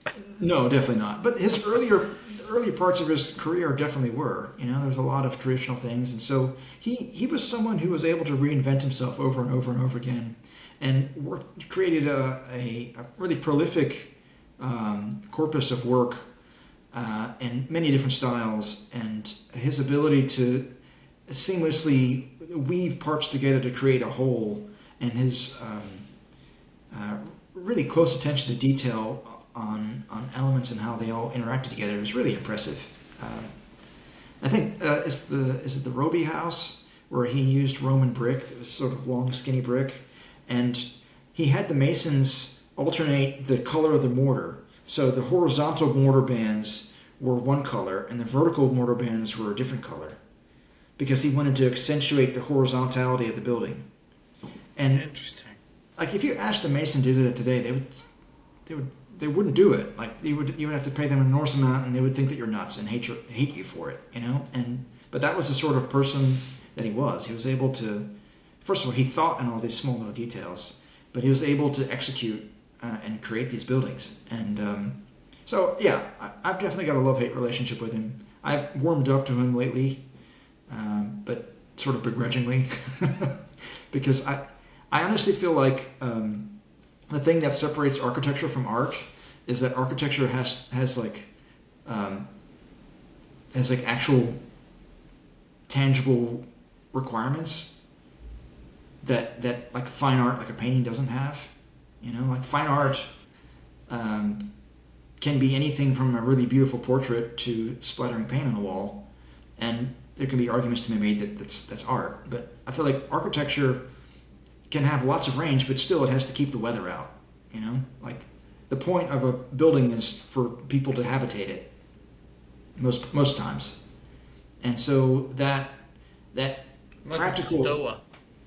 Right, sure, yeah, you could. Because it doesn't have to keep the rain out if it's a stoa. Right, yeah, pergola, sure, but like, you know, there's still. Yeah, I mean, that's sort of, there's a way, there are, you know, areas where architecture crosses into sculpture and sort of vice versa. But generally speaking, for designing a house, like, it's because people need to live in it. And I think the problem with Frank Lloyd Wright is that he designed houses but wasn't really thinking about the people living in it. I think he was thinking more about artistic expression and what would look good. And, you know, he was very effective at making things look good, but, you know, God help you if you wanted to heat the house, you know, or keep the water out. Now, speaking of modernism, Andrew Gould said that secretly every architect actually kind of likes brutalism. Yeah, you know, yeah, he likes to say that. That true or that not true? You a secret fan of brutalism? I mean, there is an aesthetic quality of it that I admire, you know, especially in photographs or in drawings. But I would never want to like live in one or have to spend time in one. There's like Would you want one? Like, let's say you could control the architecture of every building in Charleston. Is there a place for one or two brutalist buildings in Charleston? I mean, I wouldn't choose to put it someplace. You know, like, that's just not what I would do. And I don't feel like Charleston in particular. I mean, it probably would work in Charleston because everything else is so beautiful. To have that little sour note to balance it out. Like, oftentimes in cooking, there's that thing. Like, you need a little bit of vinegar sometimes to get the other flavors to come out. I feel like that modernist architecture tends to work well in that way, but it's also sort of at the detriment of everything else that's around it. So it's like this. They should be like jails in brutalist architecture. Sure. Yeah. There's a building. You know? There's a building in North Charleston that was, I think, associated with the old Navy base, and it's abandoned now because of like asbestos issues or whatever else. But it's not exactly brutalist, but it was designed in a way that sort of like this futuristic concrete building. It's right on Rivers Avenue. I don't know if you know the one I'm talking about. I can send you a picture of it. But I find things like that, these sort of like concrete, futuristic, Jetsons sort of architecture, to be appealing and alluring. And it's a little bit more friendly than your typical brutalism. I don't spend a lot of time thinking about brutalism. I think that there's definitely an aesthetic appeal to it that can be argued, and I think argued well. But you know. So then, like art, right? Like, do you dig Picasso? Do you dig, Kandinsky? that type of stuff, not so much. I mean, Yeah. that's definitely a little bit more of the novelty for novelty's sake. I mean, in some sense, I guess they're sort of they're not modern art. Yeah. But Well, I mean, Pablo Picasso was an immensely talented artist who could, even as a small child, was a savant and could draw all kinds of amazing things. And then eventually sort of like developed out of that and was exploring new ideas. I don't know the background of Kandinsky, but I do like that sort of art. I mean, before I was interested in architecture, long before that, I was much more interested in fine art. And I went through a sort of element, like a magnet art schools growing up, where I spent lots and lots of time drawing and painting and doing photography and sculpture and sort of those sorts of things. And so I at that point, I really, really loved contemporary art and architecture, and I would spend time going to the National Gallery of Art or whatever museum I could find, and I would really sit and marvel and look at those things. And, as I got older, my taste changed and my interest in more classical things developed. And I sort of wouldn't reject those things. I think it's silly. I think it's immature to conflate your own tastes with an objective measure of the quality of a piece of art. There's plenty of things that I personally don't like, but if you compare and look at them and study them enough, you can eventually start to see that there's skill and there's something to be admired about it. Mm-hmm. I love Guernica by Picasso. Sure. I feel like Jonathan sort of considered Picasso at the end of the line of artists who are not just money laundering schemes. You know what I mean? Like, yeah. Right, he sort of bridges the gap. It's like after Picasso, it's like, even Trump says this in The Art of the Deal. He talks about he has like a lunch meeting with an artist who like calls him up and says, "Hey, you want to see me make $50,000 real quickly?" And so he like goes to a studio and he just puts a bunch of paint on something, and then he takes it to the auction house and he makes $50,000. Yeah, and it's like okay, yeah. At a certain point, some of this super layered levels of irony, post-modern art is just a money laundering scheme. There's nothing else to it. They're just that's all it is. But Jonathan's argument was like that was like Picasso was right before that and slightly into that. Yeah, I think there was definitely a transition period. I think luckily, I'm just like, amateur artist and I do my own work because I like it. And so I've never dealt in those worlds, but the people that I know who have dealt in those worlds, they all seem to say that. And I have no reason not to believe them. But what I think that is like that's sort of indicative of artistic decay. And I think that's what happens. Like when you put all your chips on novelty and thought art and sort of performative things, and you unmoor the work that you're doing from any sort of tangible skill, then it becomes ripe for that sort of thing, because the only way to know if something is good is just because someone says that it is.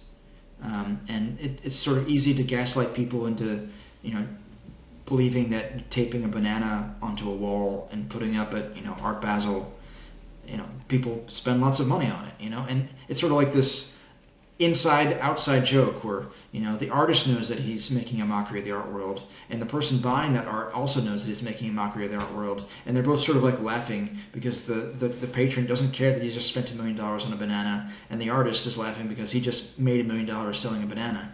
And it's absurd.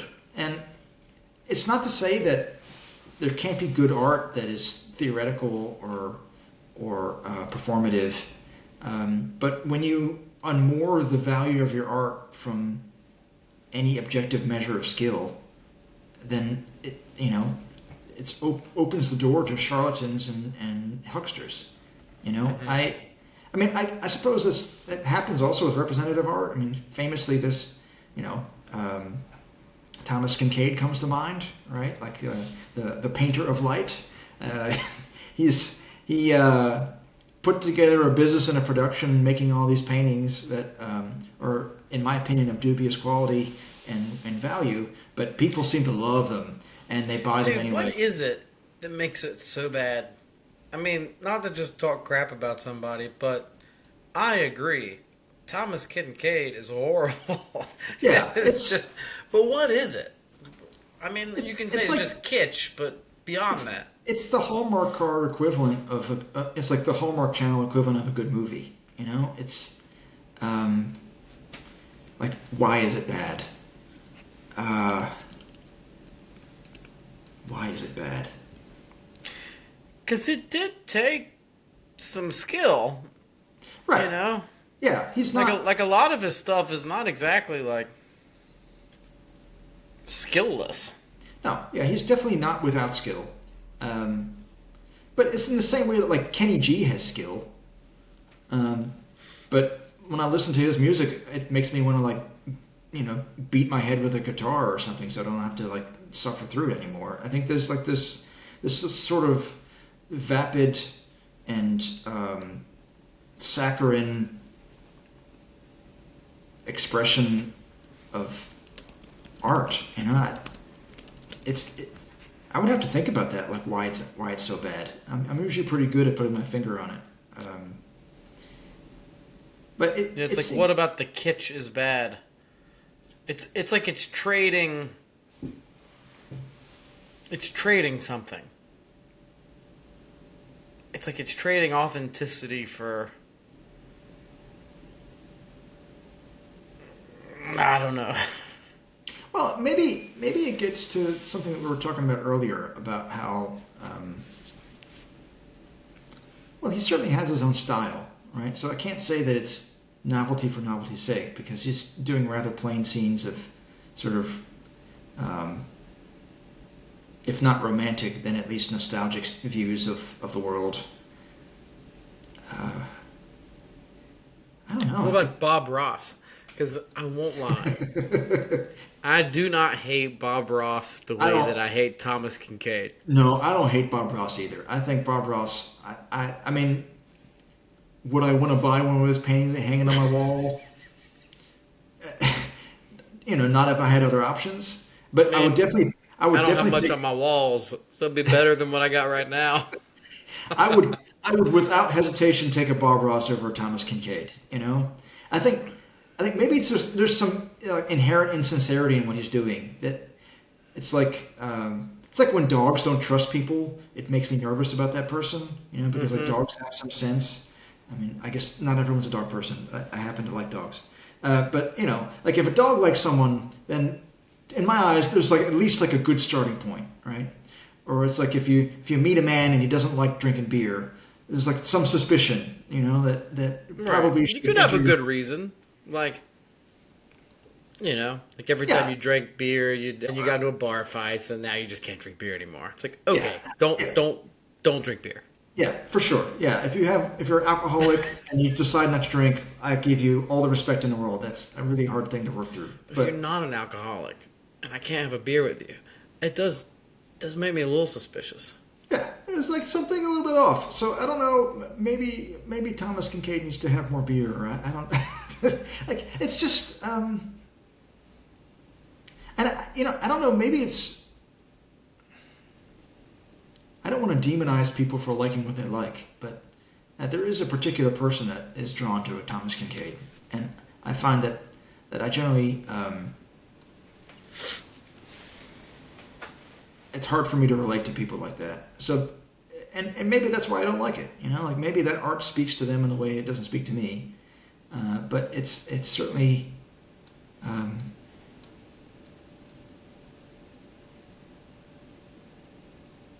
It's like box wine. There's some box wine that's fine. I'm not saying all box wine is bad, but it's box wine. Yeah, I think it's Kenny G. It's like, did you ever see that picture of when Kenny G met Miles Davis? Oh, it's a great picture. You should look that up. It's like at nighttime, and so there's Kenny G, and he's like thrilled. He's overjoyed that he has met his hero, Miles Davis. And Miles Davis is old and cranky, and it's like you can see the contempt in his eyes. and and I feel like, that. Yeah. Yeah. Exactly. Okay. Yeah.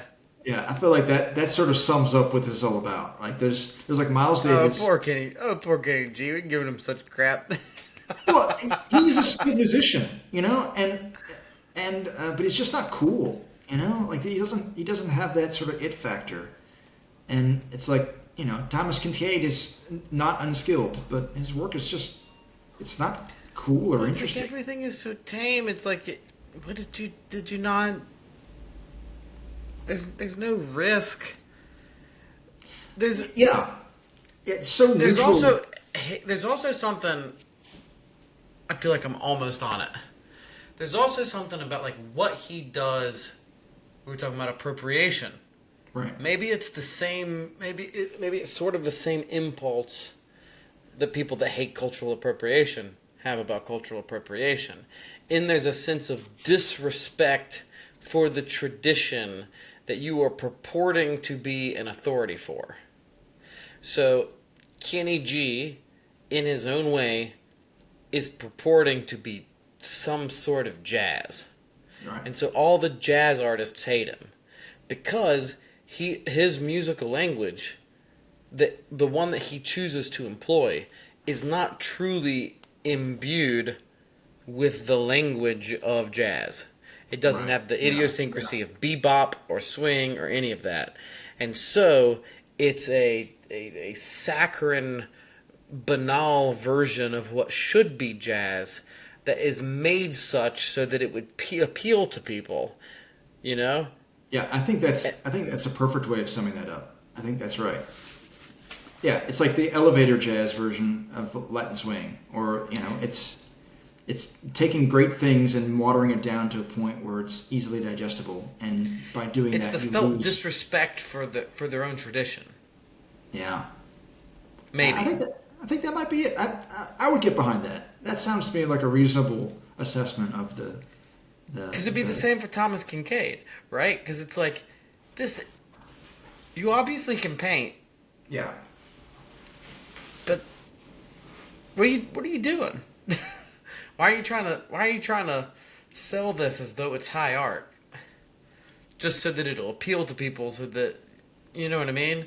Where it's like it's somewhat of a lack for true artistic painting. It's like a lack of respect for true artistic painting. Whereas Bob Ross, you don't feel that. No, because he's definitely Bob Ross in it. isn't. Because he's what? He's in it. Like it's clear that he's sincere about what he's doing, and he's got his target audience. And he's not pretending that he's Michelangelo or anything. He's doing his thing. And it would be like you've got Miles Davis, who great jazz musician, and then you've got like Woody Guthrie, who was a great folk musician, but as a technical art form, perhaps not as nuanced or difficult as Charlie Parker doing bebop, but it's still respectable in its way, right? It's and beautiful. I love folk music, but and things don't have to be complicated to be good, and oftentimes simple things are better than complicated things, though not always, I guess. Yeah, I guess it just depends. Sure. Yeah. Yeah. Interesting. We'll have to think about that, but that could be a good definition. Yeah, I think so. I think that you hit it. I'm glad somebody hit it, because otherwise we would have spent 15 minutes talking about Bob Ross and Thomas Kincaid to no avail. No, it was like Bob Ross. It's Bob Ross, but I mean, he obviously loves what he's doing, and he's trying to like also show people how to paint so that they'll love painting. And it's like someone could get started on Bob Ross, and then like really fall in love with painting and become a great painter. Yeah. Yeah. And he's not pretending to be no Caravaggio, No, definitely not. He just likes doing little landscapes. Yeah. Yeah, I guess. And it's not that dissimilar. Maybe I shouldn't say that. There'd be some people who'd hate me if I say that. But like a good Bob Ross versus a bad Thomas Cole. Yeah. It's not that dissimilar. It's like pretty landscape, pretty landscape. I love some Thomas Cole. I mean, it's not Turner. Like Turner, Yeah. for sure. I don't know what he did, but that's unique. It's awesome. It's genius. Well, I mean, oil painting in general, like oil painters who are like really in it, they're in a whole different world. I have a couple friends who are painters, and I try to talk to them about art, and it's just a different language and there's something about that medium that attracts a certain type of person. And so there's a lot of magic that happens in those oil paintings, and I'm a terrible painter. I'm not very good at it. I've tried. You sketch the crap out of some stuff. I feel like I'm reasonably good at drawing, and using ink. But I tried taking some painting classes, and I just don't have it in me. It's just not something that strikes me up. But the people that have it, it's pretty magical. So I gotta ask, and so I think I know your answer to this, but for the sake of everyone that I know that is constantly asking you this, why don't you do Orthodox churches, Tom? You're Orthodox. What is it with your paneling and your houses? Just build some churches. Who do I know who I sound like, but Yeah, I get that question, especially from one person in particular, over and over and over again. So Orthodox churches. Well, I guess you could. Yeah, I have confidence enough in my skill as a designer that I imagine that I could theoretically design a church and it would be okay, And I think specifically in the world of Orthodox churches, it's an underserved market. I'll put it that way. I think with Andrew, who was on your show before, he's exceptionally good at it, and I think in part because I know how good he is at it, I feel like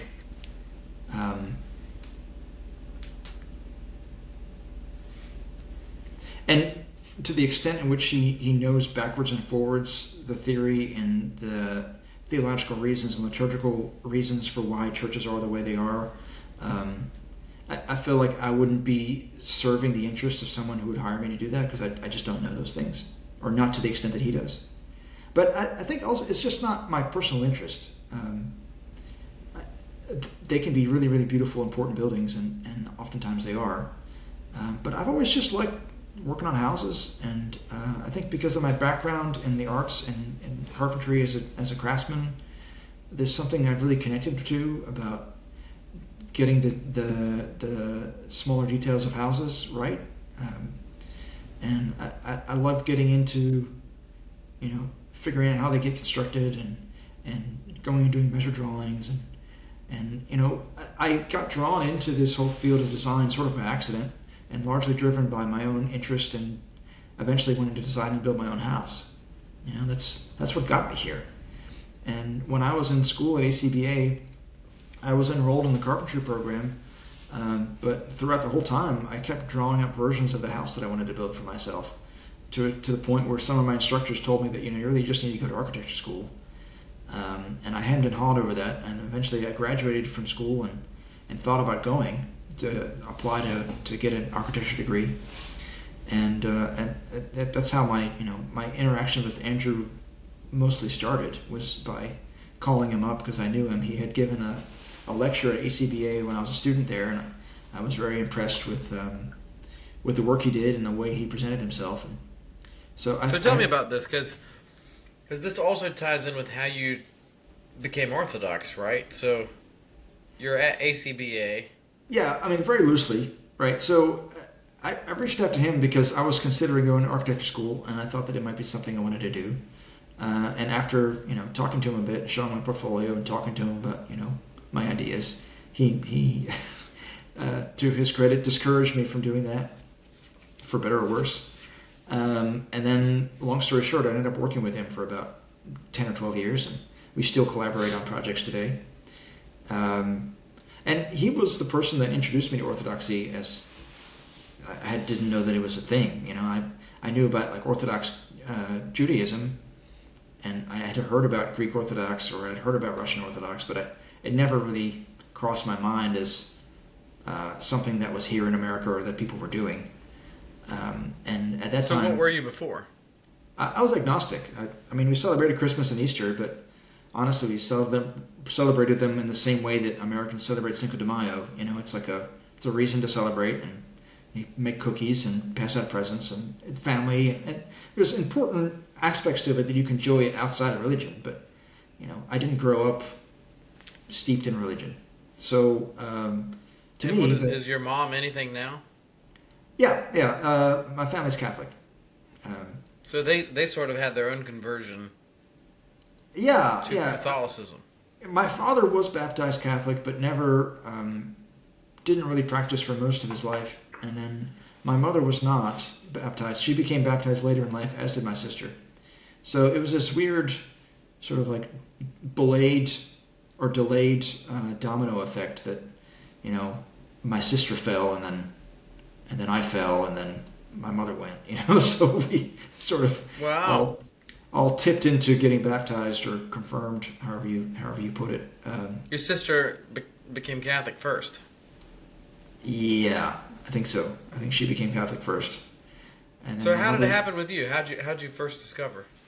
Well, like I said, it was with Andrew, you know, and so I was talking to Andrew, and he's very, very good at explaining, giving great answers about orthodoxy, at least to me, you know. And so I found it really, really fascinating talking to him about it, and I asked lots of questions because this was a new thing that I'd never heard of before. And he was never one to try to proselytize. He in fact, like I started asking so many questions that I think eventually he got annoyed with me and just like invited me to come, so I would just shut up, you know. And I didn't. I think eventually I went to one Lenten service. I went for Pascha and had no idea what was going on and left halfway through to go get a beer somewhere. So You didn't like it? I mean, I didn't dislike it.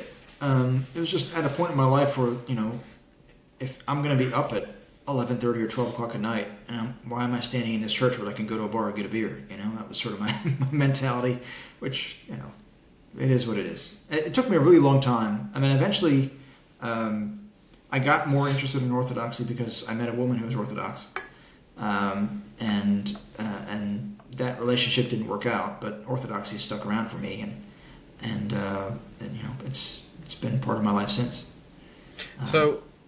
So with her, so y'all broke up, and then you just loved it enough that you just stayed, or did you leave for a little while, or how'd it go?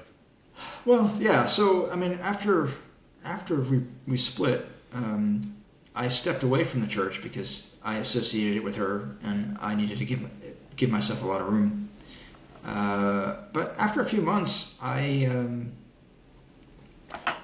started to notice that I was a different person when I was within the practice of the church and going to services regularly than I was outside of the church and before I started going. And as I noticed this, I sort of came to the conclusion that I liked the version of myself in church better than the version outside of church. I'm not one. Some people come to Orthodoxy and they come to the first service and then they're immediately hooked and they dive in head first. And I was not that sort of person. It took me forever. Really? Yeah, it took me a very, very long time. I mean, did it? Because you're such an aesthete, did it have an immediate aesthetic appeal?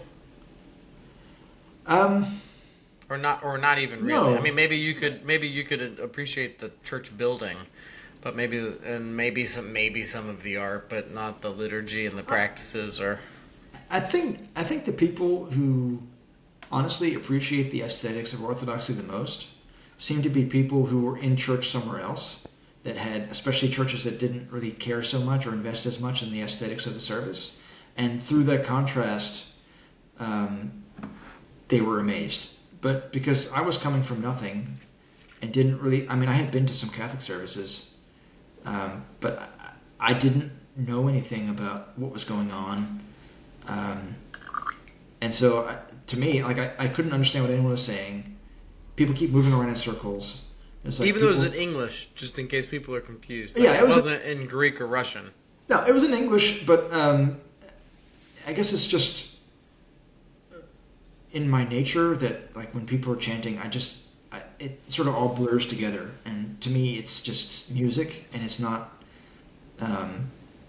recognizable words to me. I mean, now that I've been through services for a long time or a longer time, I can pick out the words of what's happening. But for me, it was just sort of music and strange movements, and I had no idea what was happening, and so I was very confused and frustrated. I remember the first time I actually went to the service to actually go in a service. I was not in love with it. I found it sort of frustrating and enervating to be there, to be honest. Which is not the normal experience that people have when they go to Orthodox service, I don't think. I've never met anyone else that I've talked to who their immediate reaction was that, you know. So what is it that brought you? Because you're not a typical ortho bro. You know, it wasn't like, I'm convinced by Polemos, and now I'm going to become a Russian nationalist in the United States. Yeah, I feel kind of weird to say it, but really there's like a direct pragmatism to why that led me to this. Like I had mentioned before, the reason I became Orthodox is I felt like I would like the version of myself in church better than the version out of church. And as I've spent time in the church and going through services and trying to the best of my ability, or at least to some version of my ability, live that life, I found that there's a great deal of pragmatism within the practices of the church that surely exist in other forms of Christianity too. I can't speak to them. That even if you didn't believe in God, that you could do those things and your life would be improved. And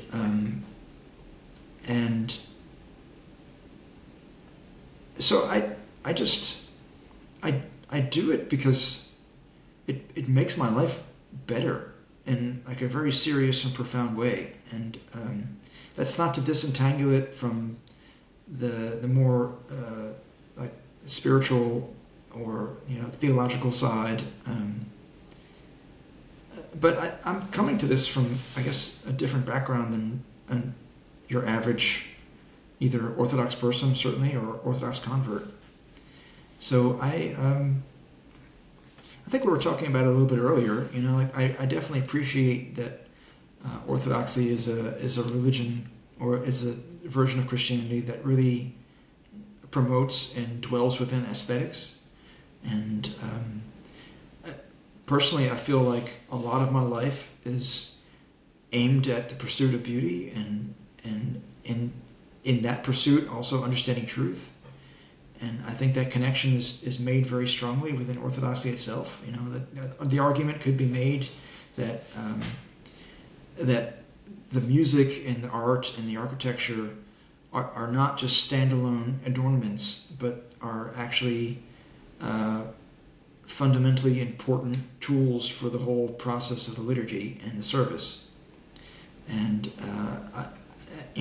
I at risk of going beyond my depths of understanding of what's going on in those services, my understanding is that an Orthodox view is that through beauty there is truth, and through truth there is God, and so it seems like a natural and common experience when going into a service in Orthodox Church that they're aiming towards that, and I guess that stokes an interest from my artistic side of it. But I don't know. It's like I generally try to be a fairly thoughtful person, and to be conscious and purposeful in the things that I do. But I can oftentimes find it really difficult to articulate, what that direct appeal is. And I will say emphatically that this has nothing to do with politics or nationalism or any sort of anything like that. I don't think that religion and politics should blend really in any way. And honestly, I feel like it makes me very uncomfortable whenever someone in a religious context brings in politics at all, because I feel like it's so far beneath what's actually happening in the surface that it's like oil and water. But with that aside, when I'm talking about pragmatic things, I'm thinking about like a good example is perhaps confession, and it's something that if you're not if your version of Christianity or your sect of Christianity doesn't practice this, it can look like sort of a weird practice. But I find that it's very, very helpful. And I think in a secular context, it's sort of like going to therapy and in a not exactly parallel way. But what I find is that when you go and you are speaking in front of someone and confessing things that you know that you have done wrong, and asking for contrition and absolution of those problems or those sins that you've committed, that it does a couple things. One, it forces you to be inward-looking and reflective and think about exactly what it is that you have done wrong. And once you start doing that, you start seeing it more. And as you start seeing that more, then you are given a roadmap of sorts of patterns that you take part in that are not good, and you can try to adjust them to either be better or at least recognize that as a weakness of yours.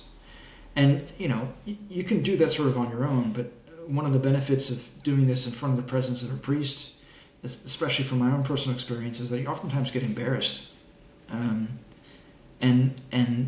it's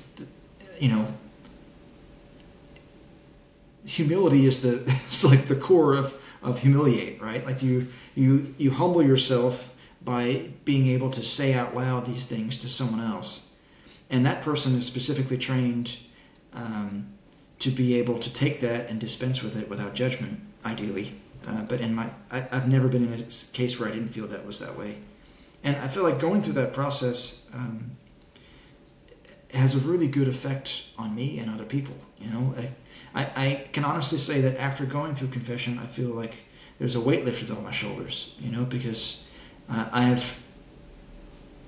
have in a way worked through these problems and done it in the presence of a priest and of course with God.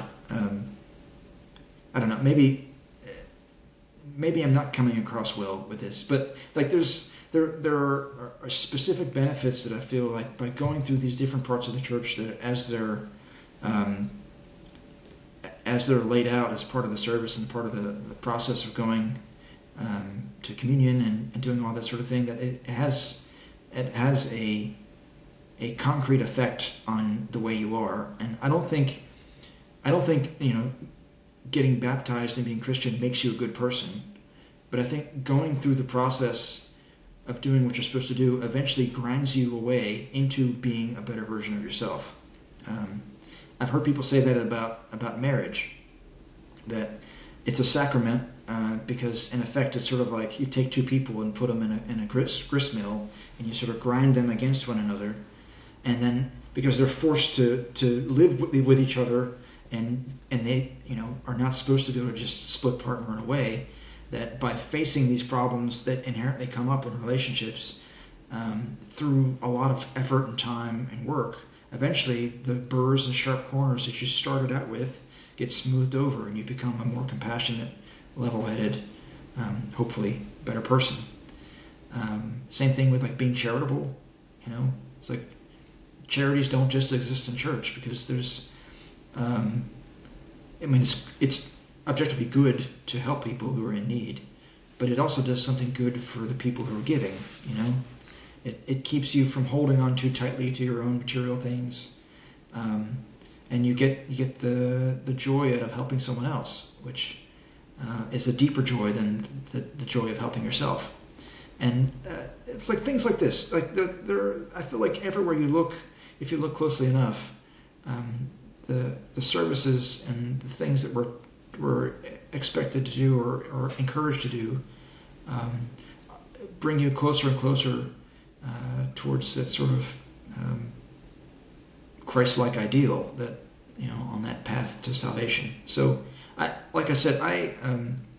people should not listen to my views or take my advice on orthodoxy, I'm really absolutely unqualified. And I think a lot of the things that I'm saying are probably out of my depth already. But this is my own. No, but it's good. It's important for people to hear. Yeah, Before we go, you're also a musician. Yeah, sometimes. Yeah. And you play the accordion. Yeah, I do. And I've heard you play the piano, and it's not half bad. So what all do you you sing? You play the piano? You play the accordion? I guess I'm a little bit of is it polymath or polyglot? Polymath is different language. Polyglot would be different language. Yeah. So a little bit of a polymath. I mean, you're a professional musician, so I talking to a professional musician about my little dalliance with music is honestly a little bit embarrassing. But I find it cathartic. When I was a little kid, my mother put me in piano lessons, and it's just something that I kept up with for most of my life. And I find that it's really useful as a creative person and as a professional creative, that it's really, really useful to have art forms that are not what I do for a living. Because it's sort of like healing. It's like, crop rotation in a field. If all you do is just grow corn, eventually you're going to exhaust all the nutrients in the soil, right? So if you do corn and then you do tomatoes and then you do potatoes and something else, then each one of those crops pulls out something different. And I feel like in the life of a creative professional, doing the same thing is really important, because if all I ever did was read about buildings and study buildings and draw buildings, eventually you'd sort of run out of fuel to give. So I like to do a lot of different things, and I think music is a part of that. I like to cook and bake, and I like to read. I used to subscribe to the Paris Review, and honestly I probably should pick it up again because I really enjoyed it. But what is that? It's a quarterly literary journal, and it's all contemporary work where they publish short stories and poems and interviews with authors. And the sense that I have is that it's really aimed towards more or less, professional writers or people who are serious enthusiasts. And I don't know if I'm really either of those. But what I liked about it was that, especially with the interviews, they would do interviews with authors, and they would talk about the creative process. And it was interesting for me to be able to draw parallels between different fields that are doing largely the same thing. I've discovered that the creative process is the same whether you're a musician or an author or an architect or painter. There's a lot of similarities that overlap. How and so?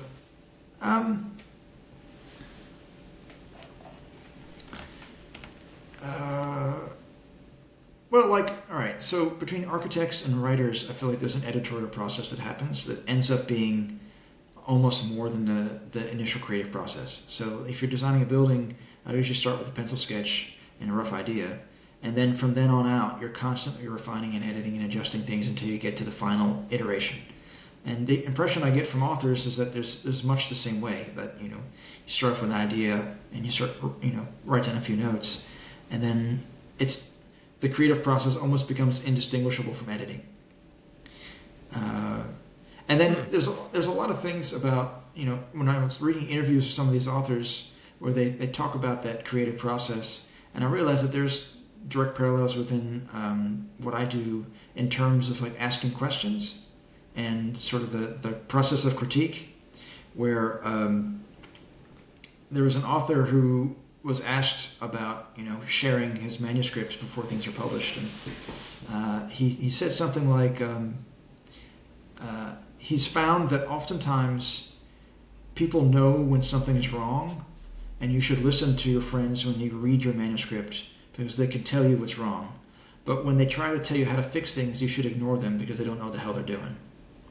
And I feel there's a similar thing within architecture.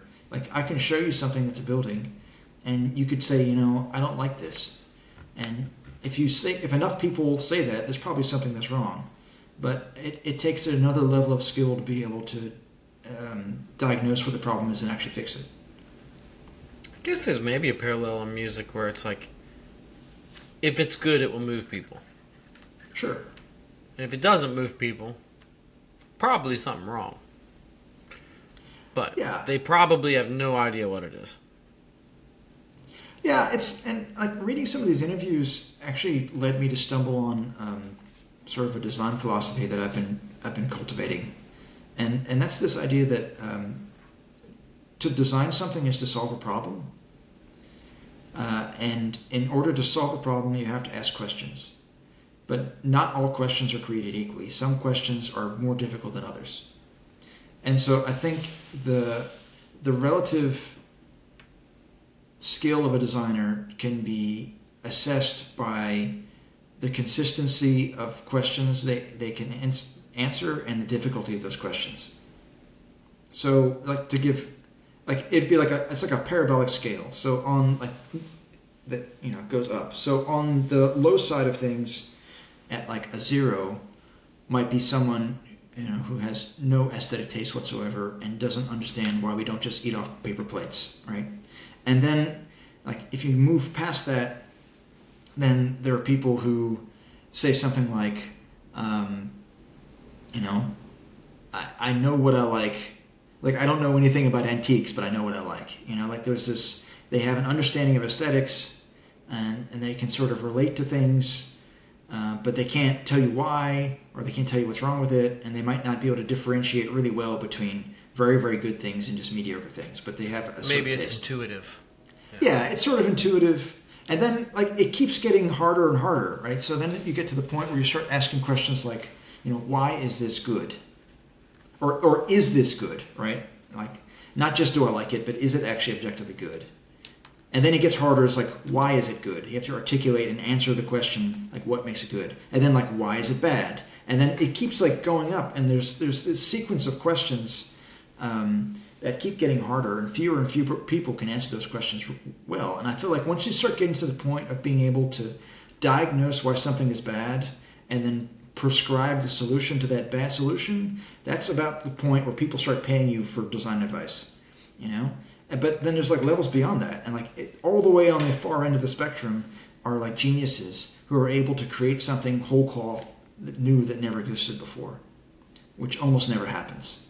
And so like there's this curve, this parabolic progression of difficulty in design and in answering questions that I think is fundamental to the design process. And I came to that conclusion because I read an interview with an author who made some flippant comment about how he doesn't let his friends tell him what he should do about fixing something. He just lets them tell them what's wrong. Well, maybe we should do this another time. But Sure. The only remaining question that I had for you was like who your favorite architectural designers alive are today. Oh. Because I consider you to be, pretty freaking good at what you do, and I know that you have like some idols, and so like I don't know if you feel like answering it now, then like who are your heroes? Like who's the best alive today? Oh, I think honestly my favorite is this Japanese architect by the name of Teranobu Fujimori, and I'm not sure how widely. I mean, I guess if I know him, then surely he's well enough known. But what I love about him is that his architecture is really rather quirky, and it's nothing like what I do at all. But he started off as an architectural historian, so he went to architecture school in the 70s. And then it didn't work out for him. So then eventually he went into architectural history, and he studied architectural history and traveled all around the world. And very late in his life, I think, or later in his life, maybe in his 50s or early 60s, he got a commission to design a little museum. And because he spent so much time studying architectural history, he took traditional methods and craftsmanship of Japanese architecture and then playfully designed it in a way that it looks almost like a children's drawing brought to life. But I don't think it's done in a kitschy way.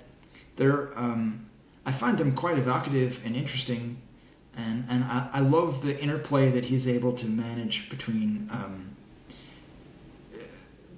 harnessing tradition and pushing this sort of novel artistic and creative vision, and taking it from his head and making it into reality in sometimes very surprising and shocking ways. I really like his work a lot. On the other hand, there's a bunch of contemporary classical designers that I really like too. I like Tom Kligerman and Kliberman? Kligerman. Kligerman. Okay. And I was watching an interview with him the other day where he was describing how he's very interested in trying to build on the classical traditions, but to create something that's relevant and that will be relevant moving forward. Like the idea that, after he dies 100 years later, as people look through work of architecture, that someone might look at that and get something from it. And that's something that I aspire towards as well. It's like I feel like I'm a long way from it. There's a lot of runway before you can get to that level, but I think it's something that's worthy to strive for. I also really like Michael Imber down in Texas. I think his work is really good. I really like what's his name in New York?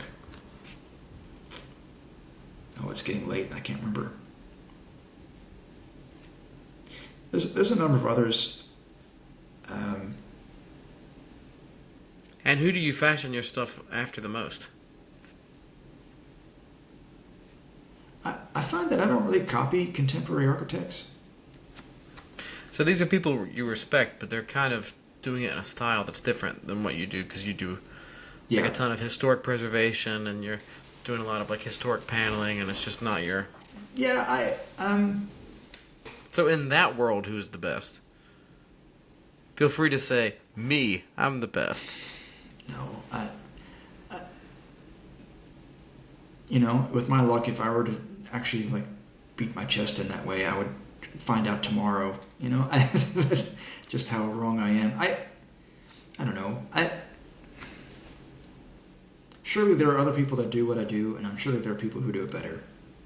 I just don't know. I don't know who those people are.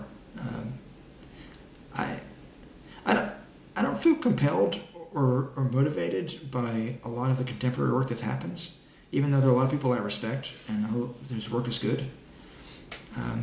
I spent a lot of time looking backwards and trying to find sort of a primary resource.